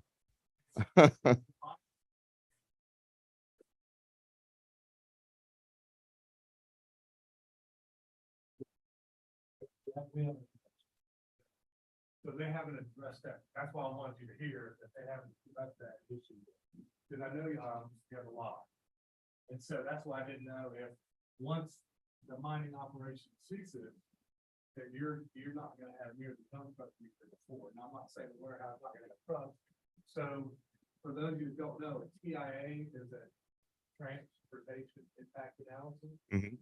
which is gonna tell us based on the use of the property. Mic working? So that's the wire across the road, right? Deal. Okay. Exactly, part of it. And then, so that's what we're asking is, are we gonna require a TIA as part of that rezoning? Because once the dump truck stops, okay, what's the traffic gonna be or whatever? Right. Using acronyms you may not understand, that's why I wanted you to know that transportation impact analysis right now is a future study and there's gonna be. Right. Well, there's more than one pit on that road that's being, yes. And so, we'll diminish some of it, I think, it's not that one. So that's why we've got to figure out what it is. So your question is a good question. There's just not been the analysis. Okay. Gotcha. So this will be on the docket on October the 3rd again, or? Okay. Thank you. Thank you. Yes, ma'am. Yes, sir. Thank you. Hi, my name is Peggy Cohn. I live on Godly. I oppose this just because of the traffic for one. We have children, we have grandchildren. The trucks are already flying. I think someone called today because of the dump trucks, going over speed. Potholes are ridiculous, terrible. I do fear that they're going to cause an accident. I just hope that you stop and think how you would feel if this was coming directly in your neighborhood. Would you want this right next door? I definitely don't. I worry about my taxes. I worry about how it'll impact our value, our property value. So before approving this, I ask that you listen to everybody and, you know, maybe go by the majority that is not wanting this in our neighborhood. Thank you. Thank you, Ms. Combs. Is there anyone else who wishes? Yes, ma'am.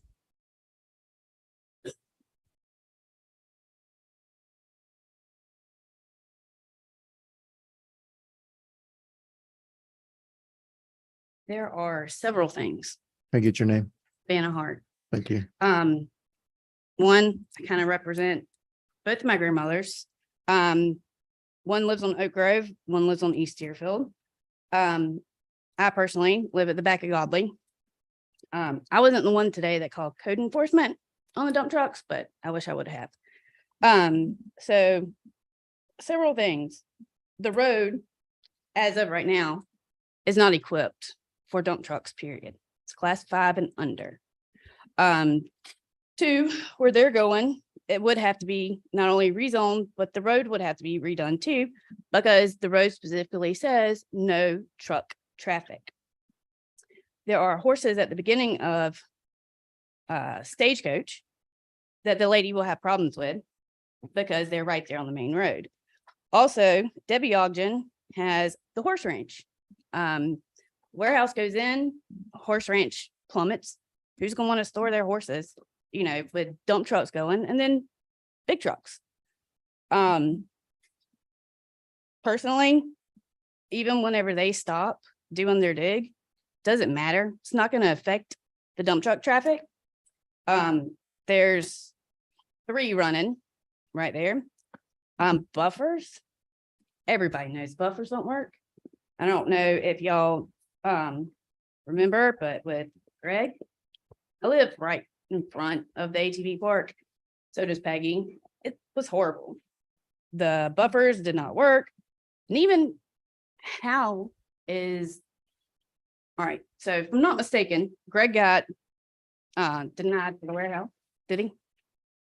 So it's Oh, well, because I don't know. Maybe he got approved to, but he had to go out through Chatham County because he was at the end of the road. still denied because y'all didn't give him away. So if that was the case for him, how would it even be possible for them? Because they're going to have to go out Effingham to get to Chatham. So there are several things that everybody needs to think of.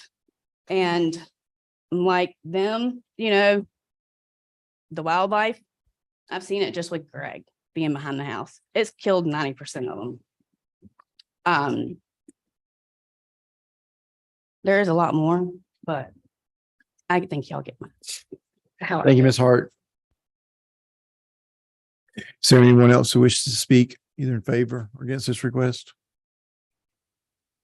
All right, we'll close public comment. Discussion from the board, questions, comments. Well, I started with the questions about the history and the other zonings and pieces there. You know, I know our process hadn't always been to have the TIA at the zoning level. With a road like this, it sure does seem like it'd be nice to know what the improvements are going to have to be before we make a land use decision, because I can see the requested land use just makes sense in the area, right? I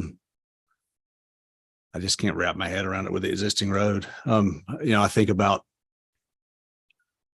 even if it was a residential subdivision proposed, there would be some challenges to the road, right? There would be things we'd have to be talking about and discussing. So I don't know. I'd be interested in what the rest of the board thinks there. I mean, this is. I agree. This is, yeah. I mean, I agree. You look at this area, I mean, it's definitely an industrial area, transitioning, Highway 80, Bryan County, I mean, the whole 9 yards. You know, we've approved a lot of industrial, we've approved a lot of warehouses. We hear about it a lot. I like warehouses. I mean, I think they're done right. I think, you know, they're good neighbors. But we've done them all on truck routes. We've done them all on 4-lane highways. I think this is a slippery slope if we open the door to doing it on not only a 2-lane road, but I mean, arguably an inferior 2-lane road. And so that's my biggest concern. I agree. Anybody That's else? my concern as well. That the road will keep bad shape. And so when the warehouse is built, you don't know if you're gonna continue to operate the dirt pits or not. No, it will definitely be stopped. We'll make that a retention pond. If it takes a year to get the ball rolling and make the warehouse, then the pit may or may not be. Turn that in. But that's a. Sir, I'm sorry. If you're gonna speak, I'm gonna have to get it on the record. I'm sorry. My name is Jeff Tucker. Thank you. And to answer your question, all that planning is planning to take place as soon as we find out if we can get rezoned as far as when do we close down the pit. It's temporarily stopped at this point. And the idea would be to make that a very beautiful space, a nice pond, the drawings that Mr. Coleman has drawn. It will be a very upscale looking warehouse park. The number of trucks going in and out is almost certainly going to be a lot less than what's going on now with the dump trucks. And I think maybe a lot less noise, certainly a lot cleaner. Dirt's everywhere, dirt's out on the streets, dirt's in Bloomingdale, everywhere around, because all those dump trucks lose a lot of dirt when they're transporting dirt. And I've been out there, I've seen the dump trucks flying down that road. I agree. Those dump trucks do fly on that road. I would like to think that the 18-wheeler trucks would not be flying like that, like the dump trucks are in a hurry to get back and get another load. And I think it's more like well over 100 trucks a day, not 50 or 60 when it's operating at full capacity. So I think it'll be, once the warehouse is built, a lot less noise and a lot less traffic. And it'll be a much more attractive site than a huge hole in the ground getting bigger every day too. So. I agree with everything you just said, but I'll go back and like probably not gonna like this comment, but if we grant this request, in my opinion, this is just Dave talking, then the next one down the road, you can't say no. The next one down the road, I mean, you just open this door, and so that's my concern. But thank you for addressing that question. Does anyone else have any? I got one more question. I think it's for staff. Do we know if there's any road improvements in the work program for Safe Coast Road? Countywide? I will look at the piece block list and let you know. There's no further discussion. I'll call for a motion. Yeah, I'm gonna make a motion for denial based off of the inadequate information we have related to the existing condition, which we know, but what the plans for improvement would be. I think that's just something related to zonings. I'm not even gonna say on this parcel in particular, it would go for the next one down, the next one down. Now, we just gotta have some information as to what the plans are to improve it, to bring it up to some level of standard. Again, it's just our recommendation, but I think that'll be my stance going forward on projects in this area. I have a motion for denial. Is there any discussion? Call for a second. I'll second. Second, Mr. Higgins. All those in favor of denial? Any opposed? Motion carried by all.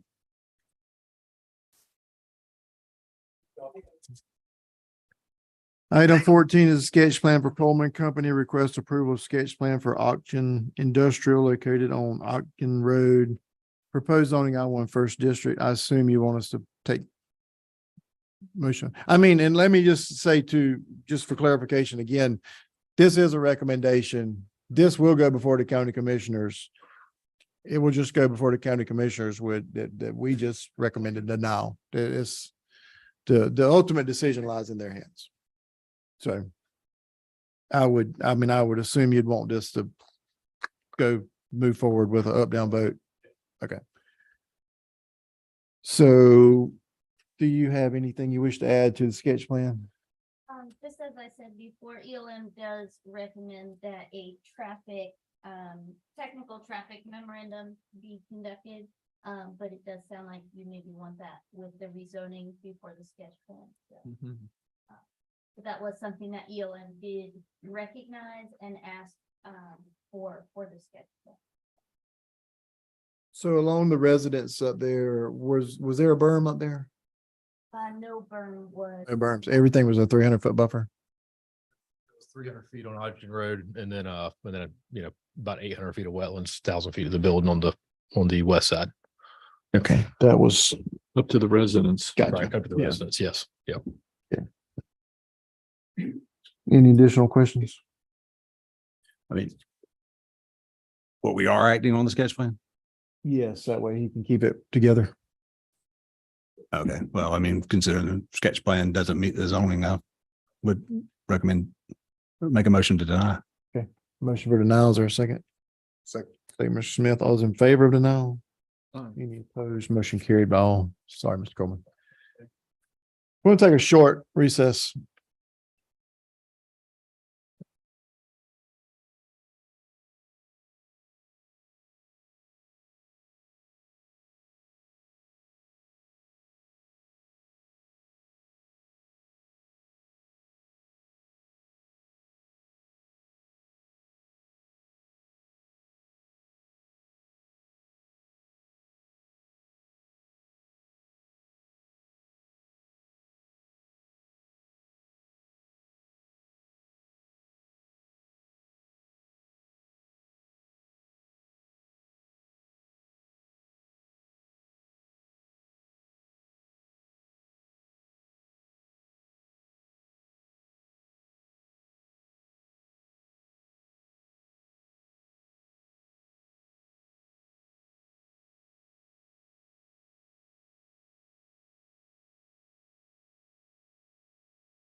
You only got 87. I see Kate, there she is. Have a chance to get over there.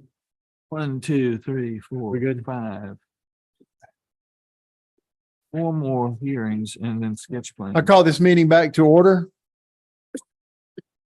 So we are on item number 15. Item 15 is a public hearing for Lex Bazemore as agent for Wanda R. Williams, request to rezone 17.6 acres from R1 to R4 with the conditional use to allow for an RV park located on Raised Path Road. This is the 4th district. Ms. Dunnigan. Yes, this request is for conditional use of an RV park within R4 zoning. This is probably the first R4 zoning, as far as staff can tell, that we've had since about 2007.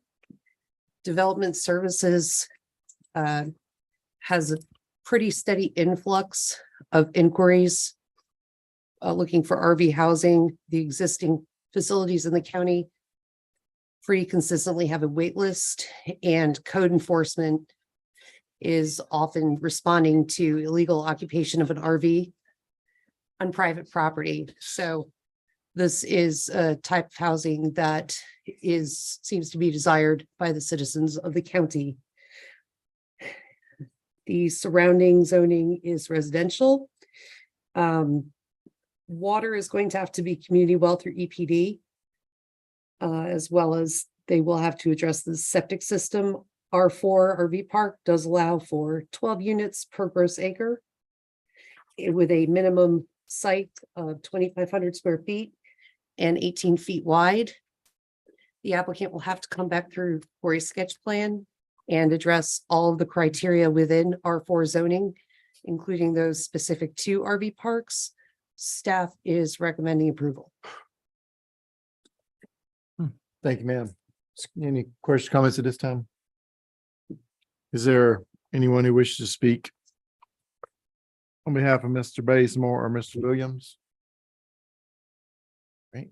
Is there anyone else who wishes to speak either in favor or against? Pick a number. Good evening. Stephen Bullock, and I live on 688 Race Path Road. That is right across the street from my house. And if they were zoning it for houses, I would be totally fine with it. But they're talking about 120 lots in there. And so firstly, the water, I mean, you can't tell them what they can and can't do with their land. That's just the way I feel. But this is, I feel that this is going to affect the rest of us around there as far as our taxes go. I heard they want to put a water treatment plant in there, which is sewage plant. It's just from what I hear. And I don't know if you guys ever been down President Street before or not, but I spent my first 2 years working at that plant for the city of Savannah. And it's not pleasant. And I don't see how they would get around doing any of that over there. Anyway, that being said, that's about what I gotta say. And besides, the road is a 1-lane road, 2 lanes. And so you got 120 lots in there, 2 cars per lot, let's just say, and it's on a blind curve. We already have people flying up and down that road and accidents and running off the roads. So, and it's right across the street from my house. And like I say, I can't tell people, well, I guess I'm standing up here saying it, but I'm not in favor of this at all. Like I say, if there was houses, build away, whatever you want. But I heard they had an RV park in Springfield that they closed down because they had so much problems going on. I'm not so aware of that. I'm not. All right. Did you say your name was Bullock? Yes, sir. Okay. Yes, sir. Thank you, Mr. Bullock. You're welcome.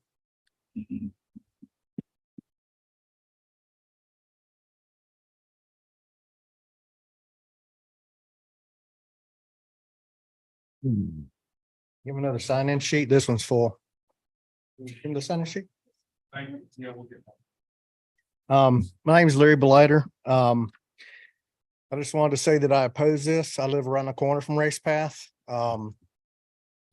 First off, Race Path is a horrible road, has been for as long as I've been in the county, which has been over 20 years. But it is absolutely too narrow to have traffic. Somebody pulling a travel trailer and being able to pass or navigate by them on the road.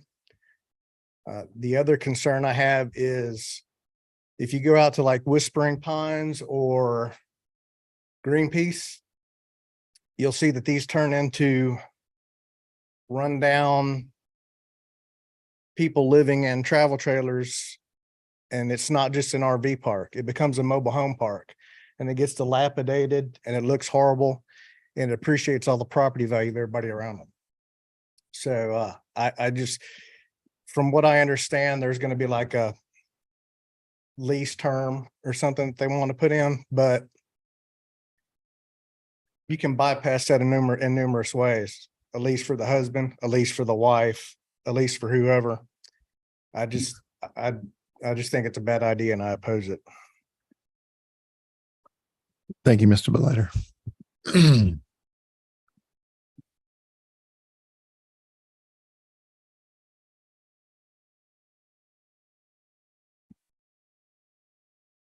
Good evening, my name's James Gerbasi. I live on 700 Race Path, so it's a stone's throw away from where this proposed change is. I spoke to a gentleman, he came to our property and talked to us about their plans and ideas. They said 120 lots and no more than 2 cars per lot. And if you've been on Race Path Road, you know that Race Path Road can't handle that kind of volume. A couple hundred more cars on it a day. It's crumbling. The bridge right down the street from there is falling apart. And there's been, no relief in sight from the county as far as repairing it. Patch truck came and, filled a couple potholes, but the road is actually falling into the ditch in places. It's narrow. When you're driving down that road, you've got to pull over to the side, and most people pull over and stop and let someone else pass. The entrance to this is going to be on a blind intersection. When you go around that corner, it's all there's a berm there, and it's grown up on the inside of that corner, and you can't see. You're literally you're going around that corner blind. So now you're going to put someone in a travel trailer, that has no idea what they're doing or where they're going. They're going to have to navigate that hard left turn and then make a hard right turn into the facility there. Concerns with water. We already have flooding.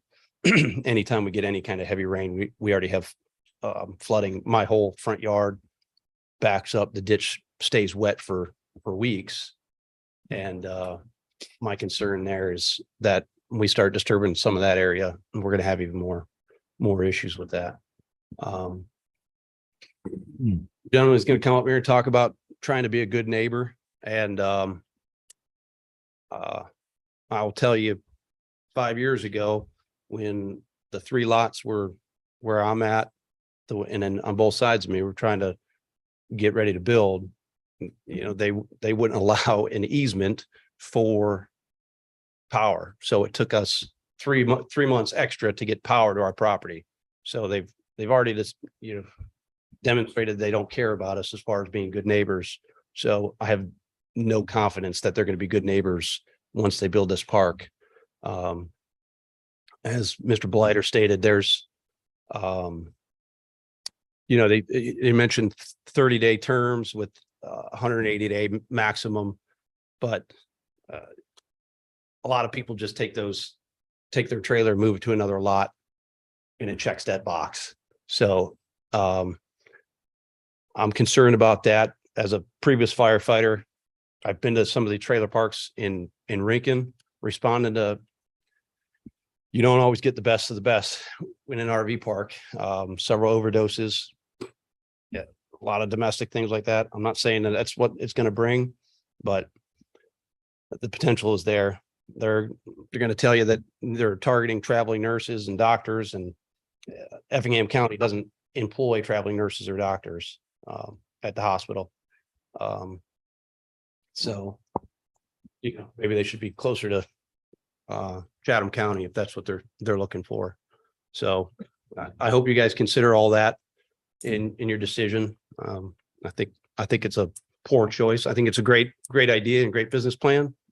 I don't think the location's the best, throw a few houses in there and, call it a day. I think it'd be good for everyone. Thank you. Thank you, sir. Yes, ma'am.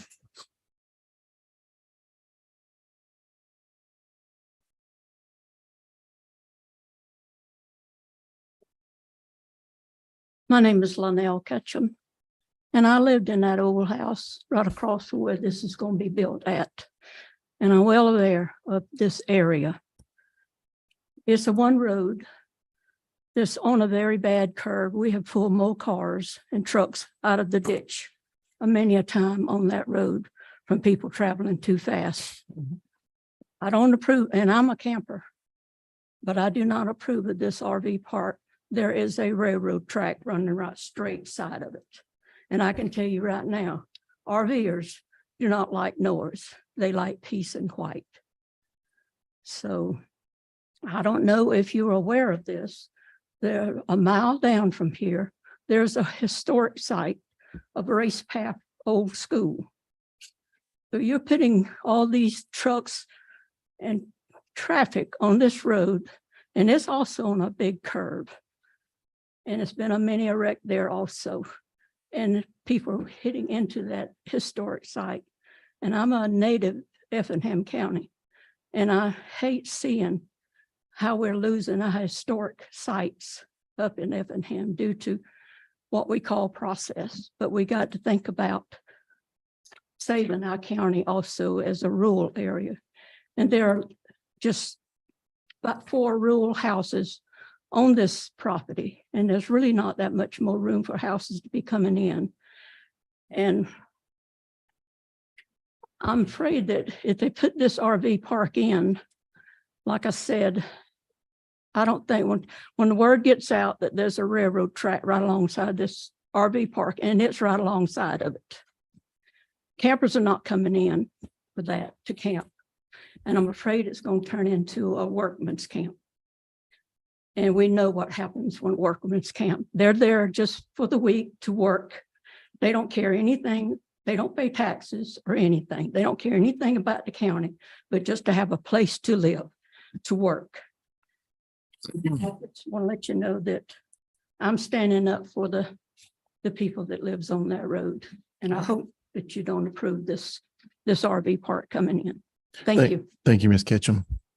Is there anyone else who wishes to speak? Yes, sir.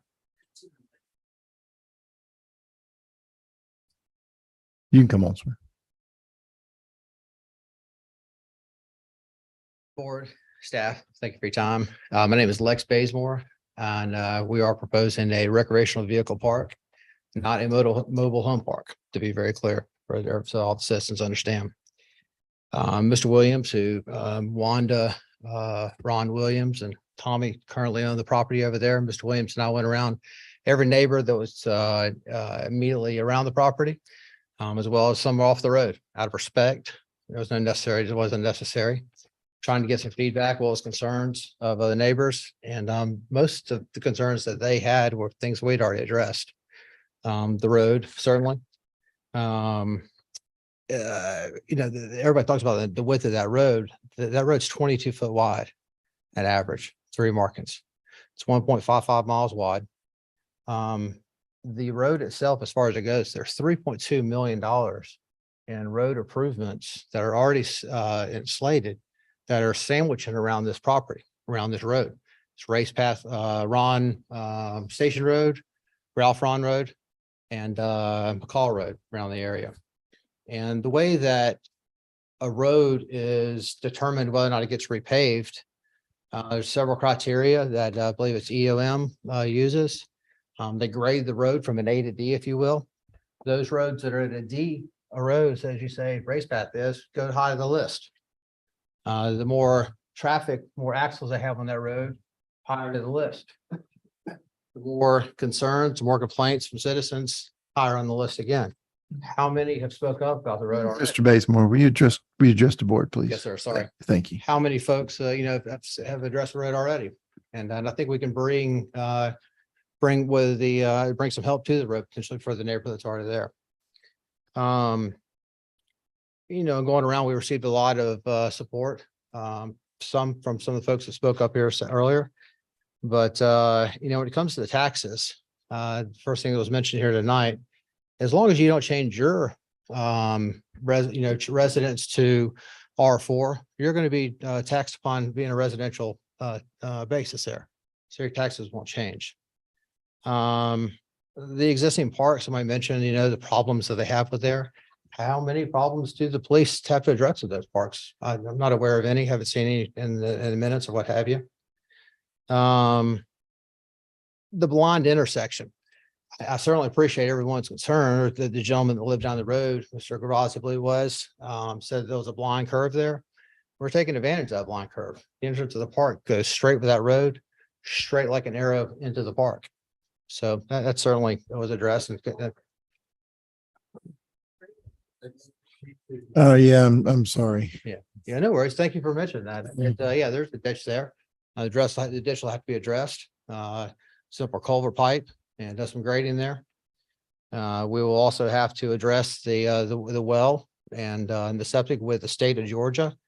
Gentleman mentioned earlier a facility off of President Street that, if I'm not mistaken, receives all the sewer from the islands of Wilmington Island, Whitmarsh Island. All those, there's $15,000 residents whose waste goes that direction. It's drastically different. And we're talking about 110 sites to clear that we're proposing here on 120. So the sewage is just dictated by the state. We know that has to be addressed with them. We've already had some preliminary conversations, and we feel like we can certainly meet the board's concerns with that as well.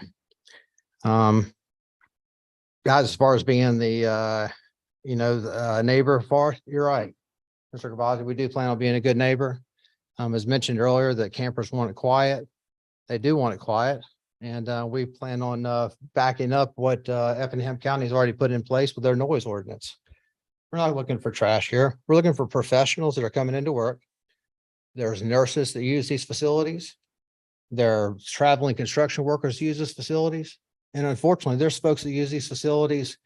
They don't have another place to go. And RVs and moving around the country has become more feasible for them. COVID kicked into a whole nother group of clientele for us, and that's folks that don't have to be at their home. If they have internet where they're at, then they're happy where they're at and they can move around.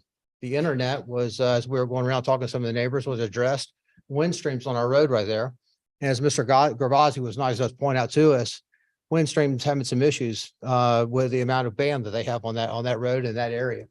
I've spoke with in Springfield Alphas there, talking with their engineers. We have an appointment coming up to see what could be done to enhance the utilities that are already there from Windstream, but can also, make it better for those residents, not just these 110 lots.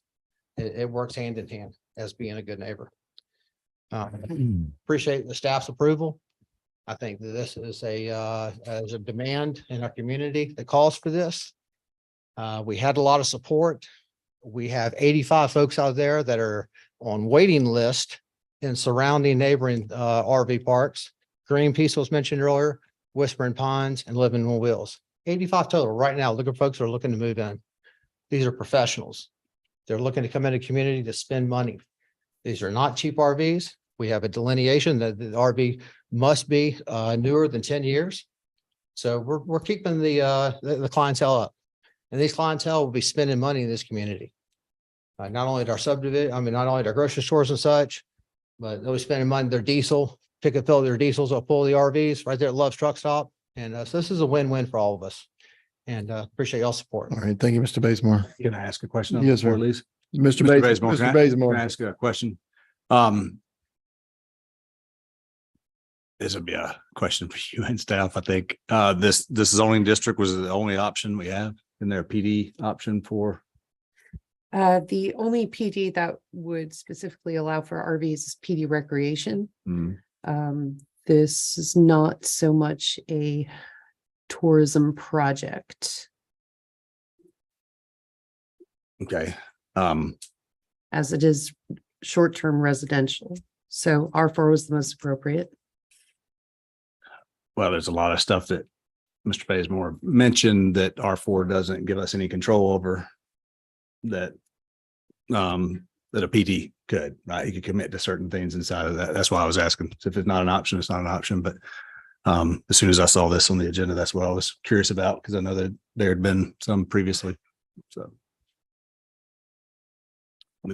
Yes, no question. for you. That was Thank you, staff. sir. I have a question. Yes, sir. So on your sewer system for your black water and gray water, will they be site specific? Will there be a termination point at each site, or will it be a community dump station? It's gonna be a community dump. And that's dictated again by the state.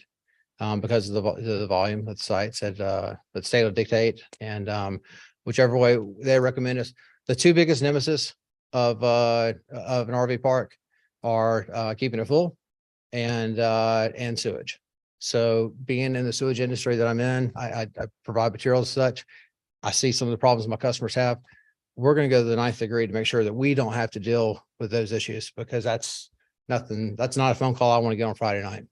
But we're prepared for that and anything. So the sewage systems, like I said, dictated by the state, but if they offer us 3, we're going to go to the highest level, because just out of selfishness, don't want to be out there on Friday night working on something on sewer for the plant. Thank you, sir. I failed to mention a minute ago was the drainage, and I appreciate Mr. Caballo recognizing that. There on the GIS maps, everybody has access to, you'll see that the 2-foot drop comes from Race Path and comes onto the property heading to the west. So my land is certainly not going to flood onto Mr. Gravazzi's. We have a buffer to the north of the railroad, of which we're playing off of. I know it's a concern of some folks because of the noise of it. We're naming it Hobo Trails because of the proximity of the railroad track there. So with the buffer in the back of creek, and the property to the left already being sold as a commercial. But real good about where we're at though. Yeah. All right. Thank you, Mr. Bazemore. Yeah. Yes, sir. So, Mr. Thompson, what you're saying is, if you file with PD Recreation, that there's a list of conditions that you would put inside that PD, they would have. Am I correct on that? Yeah, well, it wouldn't be my list. It would be theirs. They would propose that to us. And then that way we would have control, as opposed to rules that they plan to enforce that we have no control over. That was, and I know that there'd been a previous that it came forward, and I understand it is a different approach. It sounds like a solution to a workforce housing need, as opposed to like a tourism or more transient oriented RV park. But I just wanted to ask that, because that definitely was the first thing that kind of popped into my head when I saw that. Then with conditional use, the very nature of conditional use is there. Right, but this is 2 steps, right? We're zoning it. And we're not just conditioning it just to this use, right? This is a conditional, the conditional use is specifically for RV parks, so you could add conditions. For, Yeah, I guess I understand that part, but I guess I would take a step backwards. We approve it as a conditional use for this. 3 months from now, what's the uses that are allowed that are not conditional? That they don't have to come to us for a conditional use request. You're saying if it's a conditional use R4 for an RV park, look at habitat. Yeah, I guess I want Yeah. clarification that this is just, we are limiting it just to the conditional use. It's not any of the other by right uses that exist inside that. Okay. So in that conditional use is, transient time span. Students have to improve on a stay. Fairly common things that you.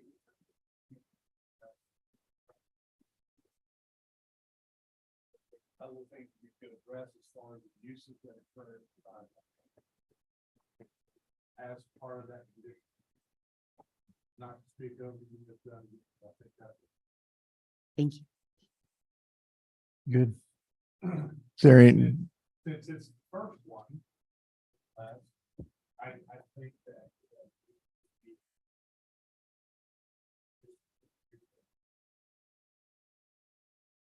there any conditions that you wanted to see, Ryan, that? I mean, Hold To me- hold that comment.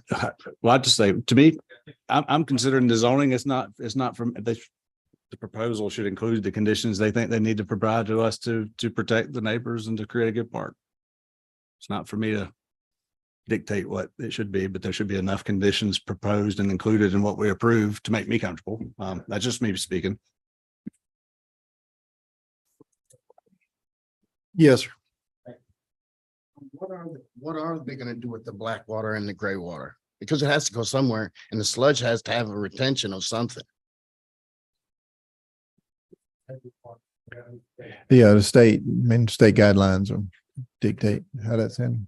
Okay, just so you know, that stuff's gotta go somewhere. Right. Whether it's a little bitty one or a real big one, the sludge has gotta go somewhere and then the gray waters go somewhere. And then EPA has, well, you guys know that already. Thank you, Mr. Bullock. Is there anyone else who wishes to speak? Yes, sir. Yeah, can I get your name? Can I get your name again? Samuel Forte. Thank you, I sir. live off of Ralph Ron Road. I ride a bike over there every day, a bicycle. That's a goat path. Now you're going to improve the road. If you're going to blacktop it, are you going to widen it? Now you're taking people's property. That was going to happen. I don't know. Does anybody know? As far as nurses and doctors, visiting nurses and doctors, my wife was a retired operating room nurse. And we knew quite a few traveling nurses, and I knew a couple of traveling doctors. None of them stayed at a trailer park. They were all given money for apartments, condos, townhouses. Some of them furnished on hospital properties. But I don't know any of them that ever had a travel trailer that they traveled around in. My biggest concerns are, like I said, what are you going to do with the road, and is it going to be widened? The gray water and the black water, I'm a camper too. When you have a dump site, you have one dump site, everything goes into one. That's pumped out usually by a septic company. Now, you know how much water weighs a pound. We're talking what, 10, 20, 30, 50,000 pounds for a sewage truck to come empty that.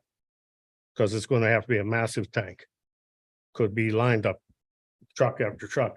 What's that going to do to the roads? The base of this road is fly ash, which all of them are. That bridge down the other end hasn't been paved in years. I used to hunt on that property a few years back. There are some wetlands on there. There are a couple minor streams that were fed by springs that never dried up. And when you get to the bottom of that property, you're on Little Ebenezer Creek. And the other side is a subdivision. Those people's butt up against it. What happens when some of these people decide, I'm gonna take a little walk down by the creek, and they end up on somebody else's property? And I know these are supposed to be high-end clientele, but I don't know, maybe they have one too many cocktails. So I just want to see what's on the other side of the creek. You have to consider this. Now, you're considering improving this in an area that probably really can't handle it. The infrastructure is not there on the road. Please consider not approving it.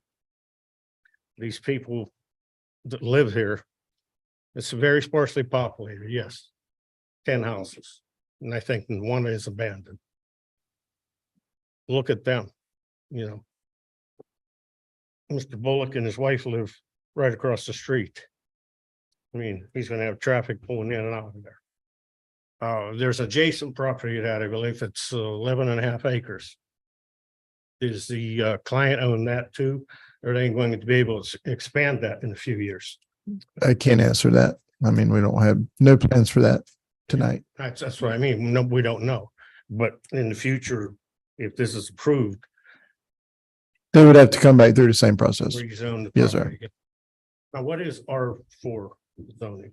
Could you explain that? I really, Ms. Dunnigan, I mean, basically it allows, It is, the base R4 zoning is designed specifically for mobile home parks. The RV portion is sort of a subsection in a conditional use. I did get your email. I did not have time to print it. For the record, Mr. Forte did submit an objection in writing as well. Anything further, Mr. Forte? Thank you. Thank you, sir. Is there, yes, ma'am. Hi, I'm Melissa Bullock. I live, as my husband, right across the street from where this is supposed to go, which I'm hoping it doesn't. But my neighbor actually measured the road today. I don't know where he measured it at, but it is only 18 feet wide. You can barely get two cars past one another.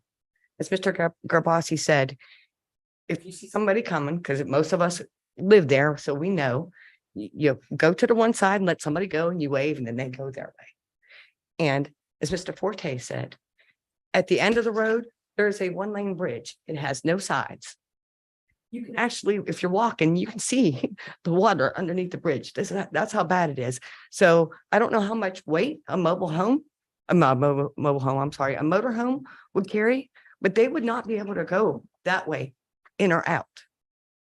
I'm also concerned about the drainage to Little Ebenezer Creek is back there and wetlands. And I'm also concerned there's all kinds of wildlife and everything else over there. But I spoke to a representative from Windstream complaining about the lack of signal at my home, and they told me they had no plan to upgrade it. I don't know who he spoke to, but I'm telling you, whenever I called, that's what I was told. So, and I can tell you now, in the summertime, whenever all the kids are out of school and on the weekend nights, you cannot stream a movie where I live. It just will sit there and buffer away. So the more people using it, the weaker the signal is going to be. Thank you. Thank you, Ms. Bullock. Anyone have any new information? Didn't plan to speak tonight, but my name's Robert Ron. I own the property adjacent to it. I know he said it was commercial. It is not. It is AR1. And this labeled Robert Ron Estate. That's me. I'm in favor of it. You guys made comments about Whispering Pines. My mom kicked me out when I was 17. Harry Mon, who owned Whispering Pines, gave me an opportunity to live there. It's one of the best things that ever happened to me. I'm in favor. Thank you, Mr. Ron. There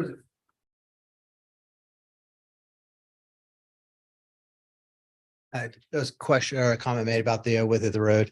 I actually took 3 measurements and one was at the end of Ron Station. So can I just say, I mean, Sir. we all, I mean, I think we're educated on the road. Gotcha. So, Okay. thank you. And as far as the drainage goes, we're using, it's pervious surfaces as well. So. Well, since you are back up there, will you please address the question as to what you do with the black water and gray water? Well, Blackwater, gray water, it's dictated by the state. So, it's a treatment plant that we're prepared to build to their discretion and their criteria. We know it's gonna be costly. That's part of the. So you are gonna bring a truck in, have it pumped down, clean all that? No, sir, no, we were not gonna Okay. bring any trucks in. This is gonna be a self-contained sewage system. Okay. There's not gonna be any trucks coming in and out, dumping sites. If there's a short-term issue with the plant, we'd have to have some support at that point. But no, this is. So you're doing an on-site. That's correct. Sure. Yeah, it's the only responsible way to do it. All right. Absolutely. And Don't you have to spray the effluent or how do you get rid of the water? leach system. It's Brian, is our engineer is handling our stuff. Would you like to speak on this? Yeah.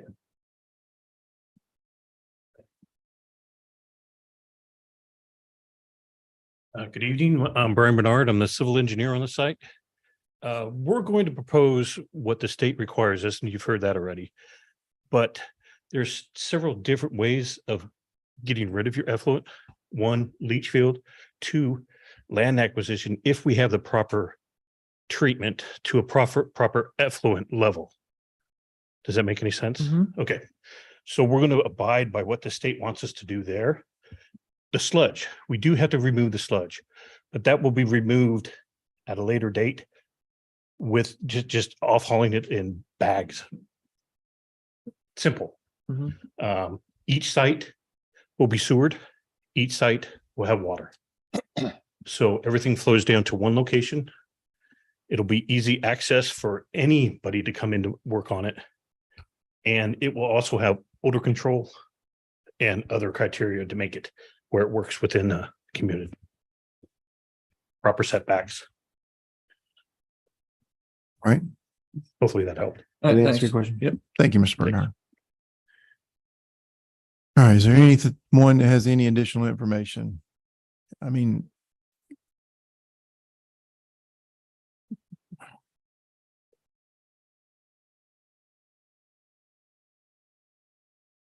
These sites full hookups. If not, you have your gray water and you have your black yeah, water. I think that's what he just said, right? Did he say it's going to be full hookups? Yes, ma'am. Okay, that's good. Okay, thank you.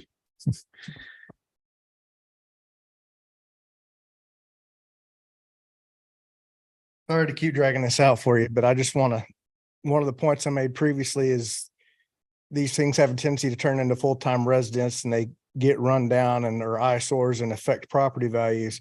And it looks like Mr. Ron has been very successful for himself. He looks very well, but he just basically confirmed my point. He lived in Whispering Pines. That's not what the purpose is. So, you know, Yeah, that's well, one I of the main mean, it- concerns. Well, that actually is my understanding of what the purpose of this is. That's what I'm basing my decision off of. This is not, this is not intended to be a typical RV, right? We all understand that the same, right? It's, So let's be careful about violating fair housing. Yeah, agreed. I mean, anybody can live there or anybody can be there. no, that's not what I'm saying. I'm saying I'm basing mine off of Right. that it's not. Long-term versus it's- short-term. It's Right. short term versus long term. Yeah. And looking at this as a long term, that's what the request is. Correct. Right. This- Yeah, I this- wasn't going anywhere. Fair housing. The ordinance limits 180 days. 180 days is Yeah. consecutive They days. can only be there is 6 limit. months.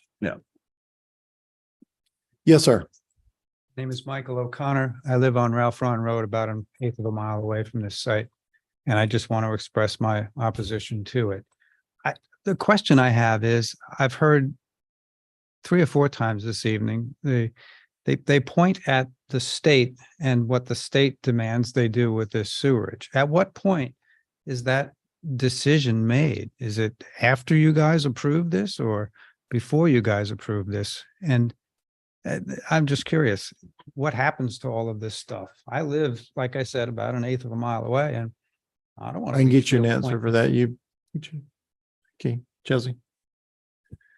So normally, you know, we see this at sketch plan.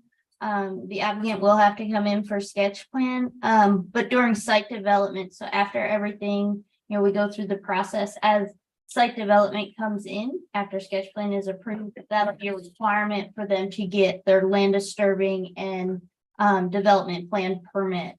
So even though the board may approve their sketch plan and their rezoning, once they are in the process of getting their permits, that will be a requirement for their permit to get approved. And so until we have that approval from the state, they will not have their permits to do that.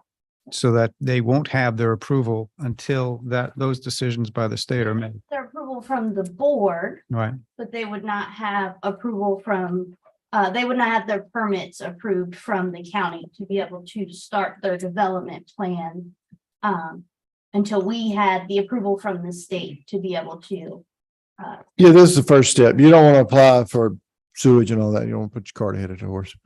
Right. And as everyone else has said, and I know you guys are familiar with the road, it is a mess. It's 2 cars can't pass each other, let alone, I'm a camper as well, and I couldn't imagine. I would literally be very frightened if I had another camper coming my way on that road. One of us is going to end up in the ditch. Thank you, Mr. Connor. All right, is there any additional information anyone wishes to bring? All right, we'll close public comment. Discussion from the board. I think my only thing is density, which I think is probably gonna get knocked down a little once we start the process on it anyways. I think it's a good idea. We don't have it on this side of the county. I agree. It's a in demand needed use that's in the county and the region. It does solve a challenge to some things, but yeah, consider which piece of property it's going on. So Yeah, I mean, roadway is concerning to me.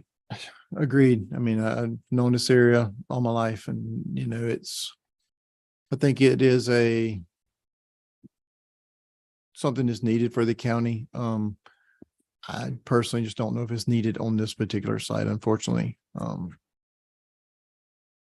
mean, I agree with some of the, you know, discussion that it does have a reasonable economic use as residential and things like that. So, I mean, I don't know. This one's been bothering me since I saw it. So, One of the problems I have is the infrastructure doesn't seem to want to support it.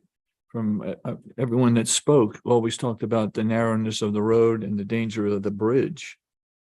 That's not an easy fix.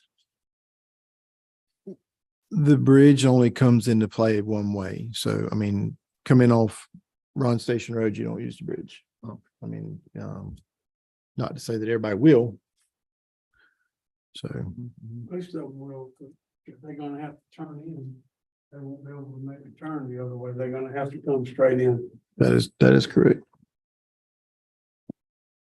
So anyway, all right. Nobody has any further discussion, I'll call for a motion. I'm gonna make a motion to approve the rezoning. Motion for approval. Is there a second? Second. All those in favor of rezoning? All those opposed to rezoning? So 2-3, that means we have to have another motion. Is that correct? We'll call for a new motion. Motion for denial. Motion to deny. Is there a second? I'll second. Second. All those in favor of denial? Any opposed to denial? Motion carries 3-2. So obviously this is a tough decision. All the comments in the board. I do really appreciate everyone for maintaining professional conduct. I mean, it was nice to have a normal conversation without getting yelled at. But once again, it's a recommendation to the county commissioners, and I would imagine feelings are probably going to be mutual. This is a tough decision. So good luck to everyone.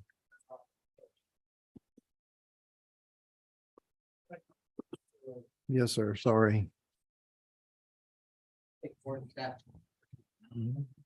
Item 16 is a public hearing for Quail Preserve LLC request to rezone 15 acres from AR1 to B3 to allow for business development located on US Highway 80 First District.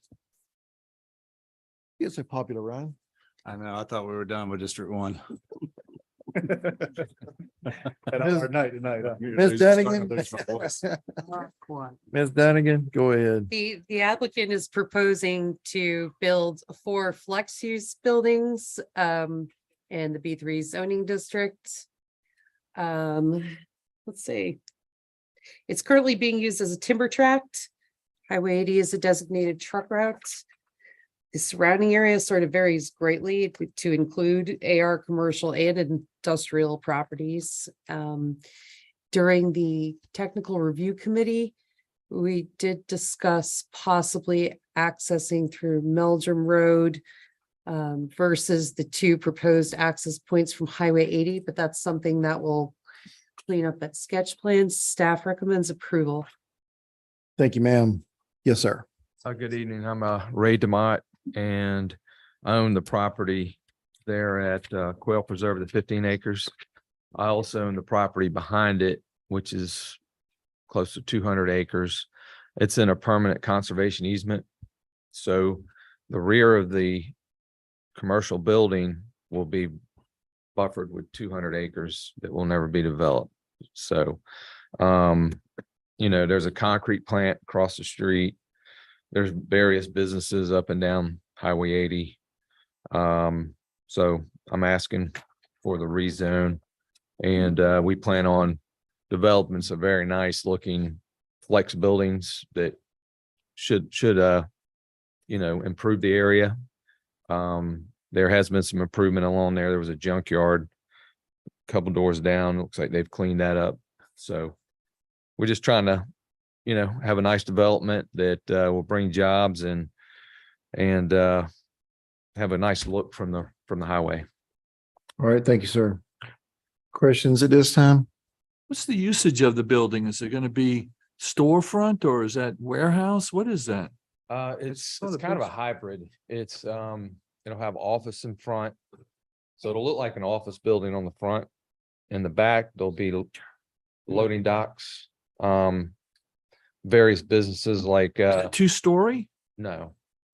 It'll be like HVAC companies and contracting companies, I got you. that kind of usage. Yeah, there's some that faces Jimmy DeLoach at Benton Boulevard right there. Yeah. Not saying that's what it's gonna look like exactly, but it's a. Yeah, Like yeah, I've seen them on Benton Boulevard. Is that detention in the front? Is that what? The way it kind of dips in along Highway 80? Or what is, Another big property that's, the really? What? Yes, it is a very strange. Does that belong to you? No, it's a small piece of property that the property owner across the street owns. I guess when Highway 80 was built, it kind of got left over there. I've tried to talk to the folks about buying it, but one of the owners is in prison and we can't get any answers. Oh, I just take that. How about that? That's interesting. So good. All right, thank you, Mr. Demott. Is there anyone else who wish to speak? Oh, okay. All right. All right, there's no further discussion. I call for a motion. I make a motion to approve with any staff recommendations. Motion for approval. Is there a second? I'll second. Second, Mr. Higgins. All those in favor? Any opposed? Motion carried by all. Thank you, sir. Thank you. Item 17, Chris Edenfield is agent for Glenn Conaway, request to rezone 48.48 acres from AR1 to PDMR to allow for a surface mine located on Blue Jay Road. This is the first district. This is the extension of current mining operations. Let's see. On a semi-adjacent parcel. The applicant has met with staff to discuss operations, access, and as provided the county access per the new surface mine ordinance to inspect site. Staff is recommending approval. Thank you. Did you say continuation? Yes, of this active mine right here. Yes, sir. I'm Chris Edenfield. We've been operating the pit right there to the north of it, I believe, for about 3 years. Now we're going to cross a little tract of land there. That is Mr. Conaway's cousin, and he's in negotiations with him to buy that piece of property, but we do have permission from them to cross over there. So basically, continuation of what we've been doing for about. So you're not going to continue to pit. You're just going to continue your operation out there. Yes, sir. We're already started the process with the state for a new pit permit. But you're not digging across that parcel. Well, we're trying to negotiate with that cousin to make that maybe one big one down the road or something. But at this meeting. Right. We're not. Yes, sir. The other pit, is that the one that Zach got approved a couple of years ago? Yes, sir. Ms. Zipper, I think that was around October of 2020. Yes, sir. About 3 years. And You be coming in and out the same road? yes, Power sir. line right Yes, sir. We do. And we've got permission. Georgia Power gave us a 5-year permission, and I think it's Kinder Morgan has also got the pipeline there. So you're almost done with that first one. Yes, sir. We're within a few months of finishing that up. And I think we've been there 3 years. I don't know of any complaints we've had. We try to be good neighbors and help the church up there at the front of the road and stuff like that. What are you going to do with the whole, the pit? Are you going to fill it with water? Mr. Conaway's grandparents lived, if you see the pit, there's like a little jet out part. It was kind of aggravating to work around it, but his great grandparents lived there. So he's going to build a house and he'll have a real pretty lake around his house, sir. Oh, cool. Yes, sir. But he was telling me it was his great grandparents lived out there, Zach Conaway's. Yes, sir. So Thank you, Mr. Enfield. Is there anyone else who wishes to speak? Call for a motion. Just one, yeah. I make a motion to approve with any staff recommendations. Motion for approval. Is there a second? Second, Mr. Zipper. All those in favor? Aye. Any opposed? Motion carried by all. Thank you, Mr. Enfield. Item 18 is a public hearing for MRD Partners LLC as agent for Ronald V. Roberts and Barry Chankin, request a variance from required development buffers from industrial to residential located on McCall Road, proposed zoned I-1 second district. Yes, sir.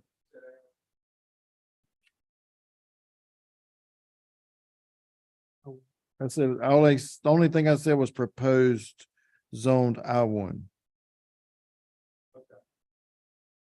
This reads as a variance request. Huh? Oh, the old one? Oh, I'm sorry. AR1 to PDMR. You're welcome.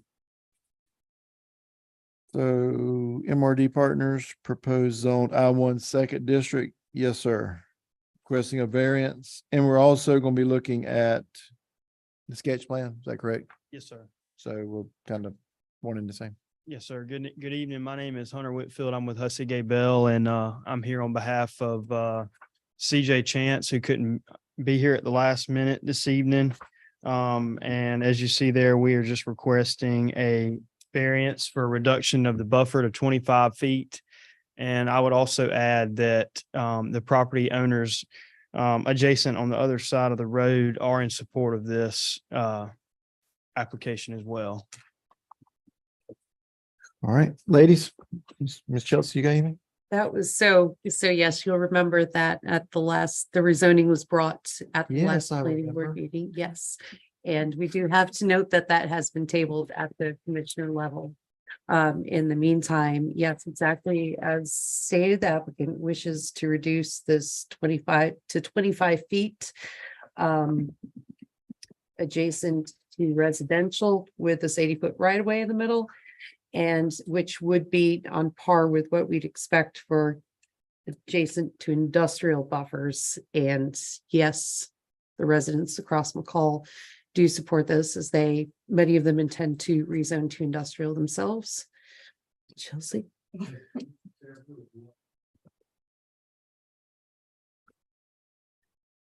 I am so sorry. You don't even have one.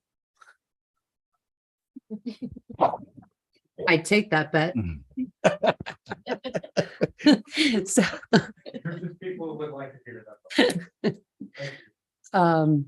yes. All right, Mr. Chair, this development proposes a 156,000 square foot building.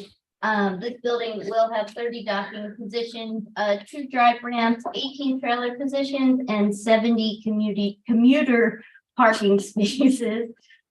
This development does have the Omnitrax industrial development adjacent to it, and proposes a 300-foot undisturbed buffer along the subdivision to the south.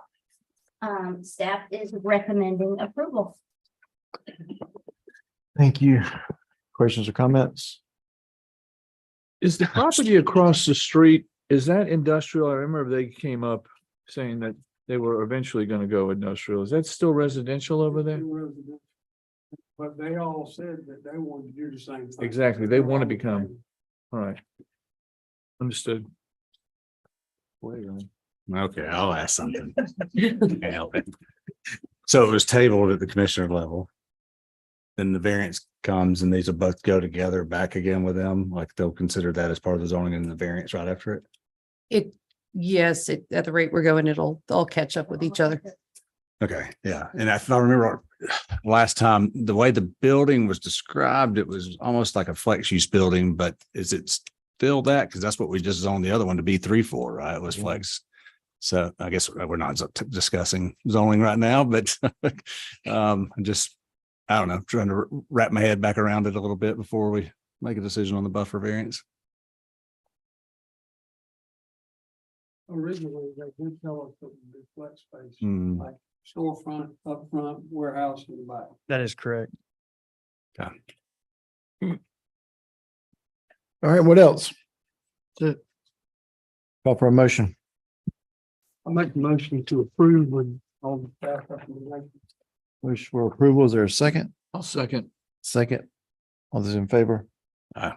Any opposed? Motion carried by all.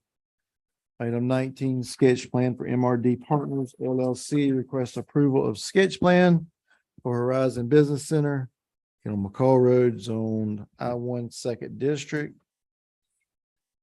We finna turn him down. That's what I was gonna say. Should we get him before he walks out the door?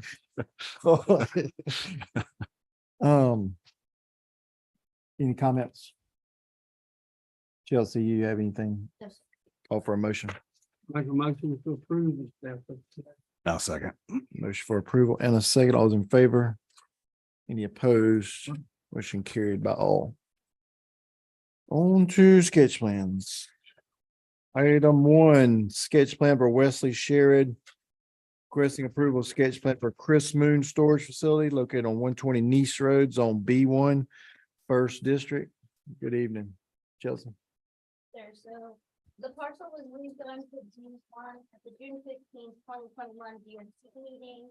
At the technical review committee meeting, staff and the applicant discussed the buffers, access management, wetlands and floodplain and water sewer availability. Applicant is proposing a 10-foot vegetative buffer along Midland Road and Nice Road. And that is because that is where their access will be. And 30-foot buffers to the north and west. This property is in flood zone A, so site development plans must comply with chapter 34 flood damage prevention. Staff is recommending approval, but with the following conditions.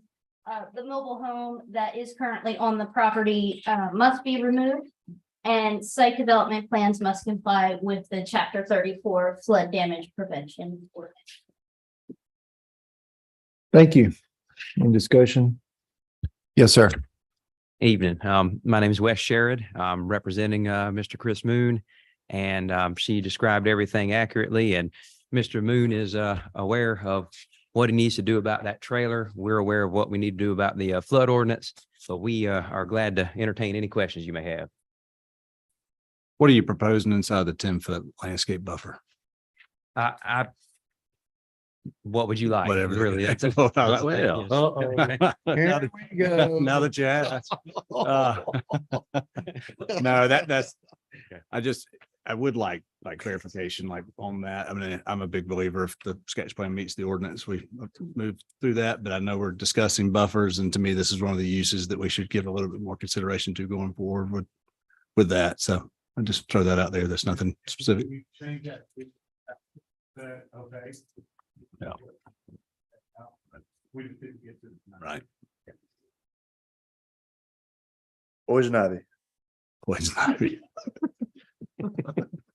It'll protect it, that's for sure. Security all in one. Is there any further discussion, questions? Call for a motion. No, I'll make a motion to approve. Have a motion for approval. Is there a second? I'll second. Second, Mr. Thompson. All those in favor? Aye. Any opposed? Motion carried by all. Thank you, sir. Thank you.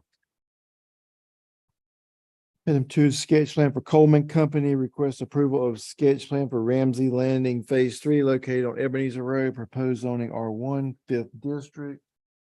Yes, ma'am. So this parcel was rezoned to R1 at the May 2nd, 2006 POC meeting. This parcel or this phase is proposed to have 133 lots with water and sewer served by the city of Springfield. Access will connect through an existing stub out from Cubbage Drive and Gannon Way, and staff is recommending approval. All right, thank you, ma'am. Yes, sir. Good evening, folks. Neil McKenzie with Coleman Company, requesting sketch plan approval tonight with the R1 classification, 12,000 square foot lots, standard 60-foot right of ways, sidewalks, 2 connection points into Ramsey Landing Phase 1. Glad to answer any questions you guys have. I know Springfield's kind of backed up on sewer. I mean, That's were right. you So already plugged in? we've got a commitment for 52 50. lots. That's our maximum at this point. But your sketch plan shows how many lots, sir? 133. So what are you gonna So do with it'll the be- remainders? It'll just wait Yeah. until we can plat those lots. I see.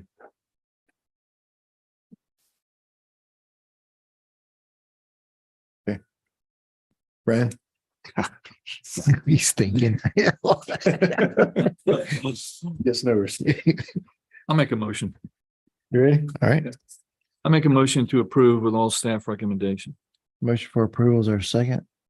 I'll second. Mr. Smith. All those in favor? Any opposed? Motion carried by all. Thank you, sir. Appreciate it. Mr. Chair, I gotta step down on this next one. We'll ask all the questions for you. All right, thank you. Let's see it. Item 3 is a sketch plan where Thomas and Hutton requests approval of sketch plan for Highway 21 multifamily located on Highway 21 Zone B2, 5th District. Ms. Chelsea. So actually, there's a correction there. This parcel is actually zone B3. And it was zone B3 at the May 19th, 2020 Board of Commissioners meeting. So B3 zoning allows for mixed use residential, and due to the close proximity of commercial use, staff believes this to be an appropriate use of this parcel. One, because the property is zoned B3, but also because of the surrounding commercial use. Buffers are proposed to be 20 feet along residentially zoned parcels, 15 feet along commercially zoned parcels, and then 10 feet along Highway 21. And again, that is due to the access there on Highway 21. A secondary entrance is proposed on Addie Exley Road. An agreement to access that road will be required during site development, simply because that is a private road and not county owned. Staff is recommending approval. Is that Addie Exley Road where the new Chinese Japanese restaurant is? So if you can see my arrow, it is this. I see it. Yeah, Right. and that Yes. parcel to the south. So yes. Yeah, okay. Seasons Japan. Yeah. Seasons of Japan. So the main interest is down at McCall. Yeah, it lines up with the red light. Yeah. I thought there was all gonna be pads in there. I thought Greg was gonna do something. Well, whatever. Okay. It looks fine. Thank you, Chelsea. Yes, sir. Sure. John Giordano with Thomas and Hutton representing the applicant. Chelsea, thank you so much for the introduction. Yes, we are here tonight requesting the sketch plan approval. We are looking at doing a proposed multifamily development there. As you're aware, the site has already been, a permit was issued for the clearing and grading of the site, and that work was commenced. And then this is the proposed development that we are now coming back with to build out the site. We did receive the comments from EOM today and are happy to work through those as we get past the sketch plan phase, working with staff on those. So if there's any questions, I'm glad to take them. No, it's a good use of. Looks good. I mean, you must have subbed out the architectural design part of it. How many thousand loads of dirt did you win? So I did thought you were you, going to ask about the landscape plan. I was going to Did say you we'd have to say- talk to her. did, Kind did you, buffers you put did you in say 10 feet from 21? Yes, so because this is a commercially zoned property and their access is to Highway 21, they only have to adhere to a 10-foot buffer because they're accessing Highway 21. Landscaped. So Yes. they're building residential multifamily on a commercial zone piece of property. Right, so within B3, they can have the mixed use residential. I see. They're gonna have a portable sign out front. Clever. And I can tell that you're obviously We've got way more than 10 way feet. more than that, but thank you. Okay. Yeah, I mean, all the wetlands buffer up there against the residentials will work out good. Anything else? Put that water somewhere. No, I'll make a motion. Put the water somewhere. Yes, yeah. Call for a motion. I'll make a motion for approval with all staff recommendation. Motion for approval. Is there a second? Second. All those in favor? Any opposed? Motion carried by all. Thank you very much. Thank you. Well, man, gosh, builders for number 4, sketch plan builders first source request approval. Sketch plan for builders first source located at 190 Commercial Court, Zone B3, 5th District. Yes, ma'am. Yes, sir. So this is, there's a correction here for this one too. This is actually Builders First Source Phase 2. So the original Builders First Source sketch plan was approved at the June 6th, 2023 Board of Commissioners meeting. This will be an expansion to that project. So this new area that you see will be asphalt paved. The proposed buffer to Commercial Court is 15 feet, and the adjacent heavy industrial use does show 150-foot buffer.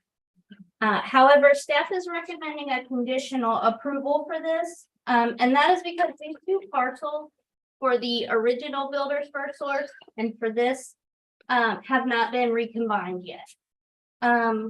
Furthermore, based on EOM's interpretation of stormwater and our ordinance for stormwater, the stormwater pond needs to be on the same parcel as the proposed development. Looking at the sketch plan, you can see that the elevation line specifically shows the grading will go toward the stormwater pond, which is normal. That's what you expect to see. However, you can see that it goes from the original Builders First Source parcel into this new parcel as well, which reaffirms that the stormwater pond needs to be on the same parcel as the whole project. So with that being said, staff recommends conditional approval with a recombination plat for both these parcels before any land disturbing or site development plans can be reviewed. So this sketch plan is invalid then, right? It's showing that stormwater pond on the adjacent parcel. Does have stormwater management, but it is showing, this sketch plan is showing that the stormwater from that site is moving towards this site as well. And so because they do plan to recombine these two parcels through a recombination plat, staff is recommending a conditional. Additional approval, okay. Does that sound? Yes, sir. Like to you? Hey, I'm Jay Maupin. I'm working with Builders First Source. Yes, this is a very, I guess, odd requirement that I have to recombine the parcels before I even get a conceptual approval from y'all. Builders First Source is a national company and obviously have quite substantial attorney in personnel that they have to go through with these. And so, if you recombine two parcels, you've obviously changed your tax position. You've changed the ability to potentially sell that other parcel in the future.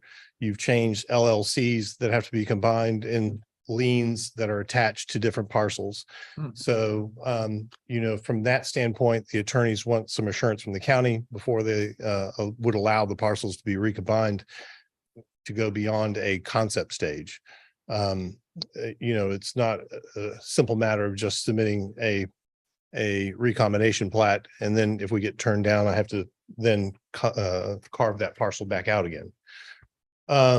So we are asking for this approval, a concept plan approval, with that potential, as is common, that we would be provide you a recombination plat as the full construction documents are submitted. In reference to the stormwater pond that we're showing on here provides stormwater for the proposed development, and it's all on the same parcel. That is probably one of the steepest slopes in the county right there in that area. So we are downhill from the other development, and the surface runoff from the existing facility does come through this parcel will be treated by the stormwater detention facility as well. It is accounted for in that combination. Yes, Does that you're make just any sense to accommodating y'all? the stormwater that's already going from the other side through this side in the first place. That's all you're doing right now is the plan, right? We're transmitting it through, yeah. We'll be treating it some and slowing it down Right. some with the pond. Yeah. I mean, sounds to me like the alternative that's given to us addresses your concern, and maybe the staff report didn't, but it's specific that it's just prior to the land disturbing permit being issued. So it's right. That's what the recommendation is, correct? Yes, sir. Just So that they- does that address their concern about the process of the recombination? Yes. Yeah. Any further questions? No, I think the conditional approval is what to do. So this is a. Tim, what else you wish to speak? They send their muscle. Rough us up. We don't do what you said. Call for a motion. I'll make a motion for approval, a conditional approval of the sketch plan for Builders First Source Phase 2. With all staff recommendations. Motion for approval. Is there a second? I'll second. Second, Mr. Thompson, all those in favor? Yeah. Any opposed? Motion carried by all. Thank you very much. Thank y'all. What else? By the first district. Want to? I'll trade with you. Meeting adjourned.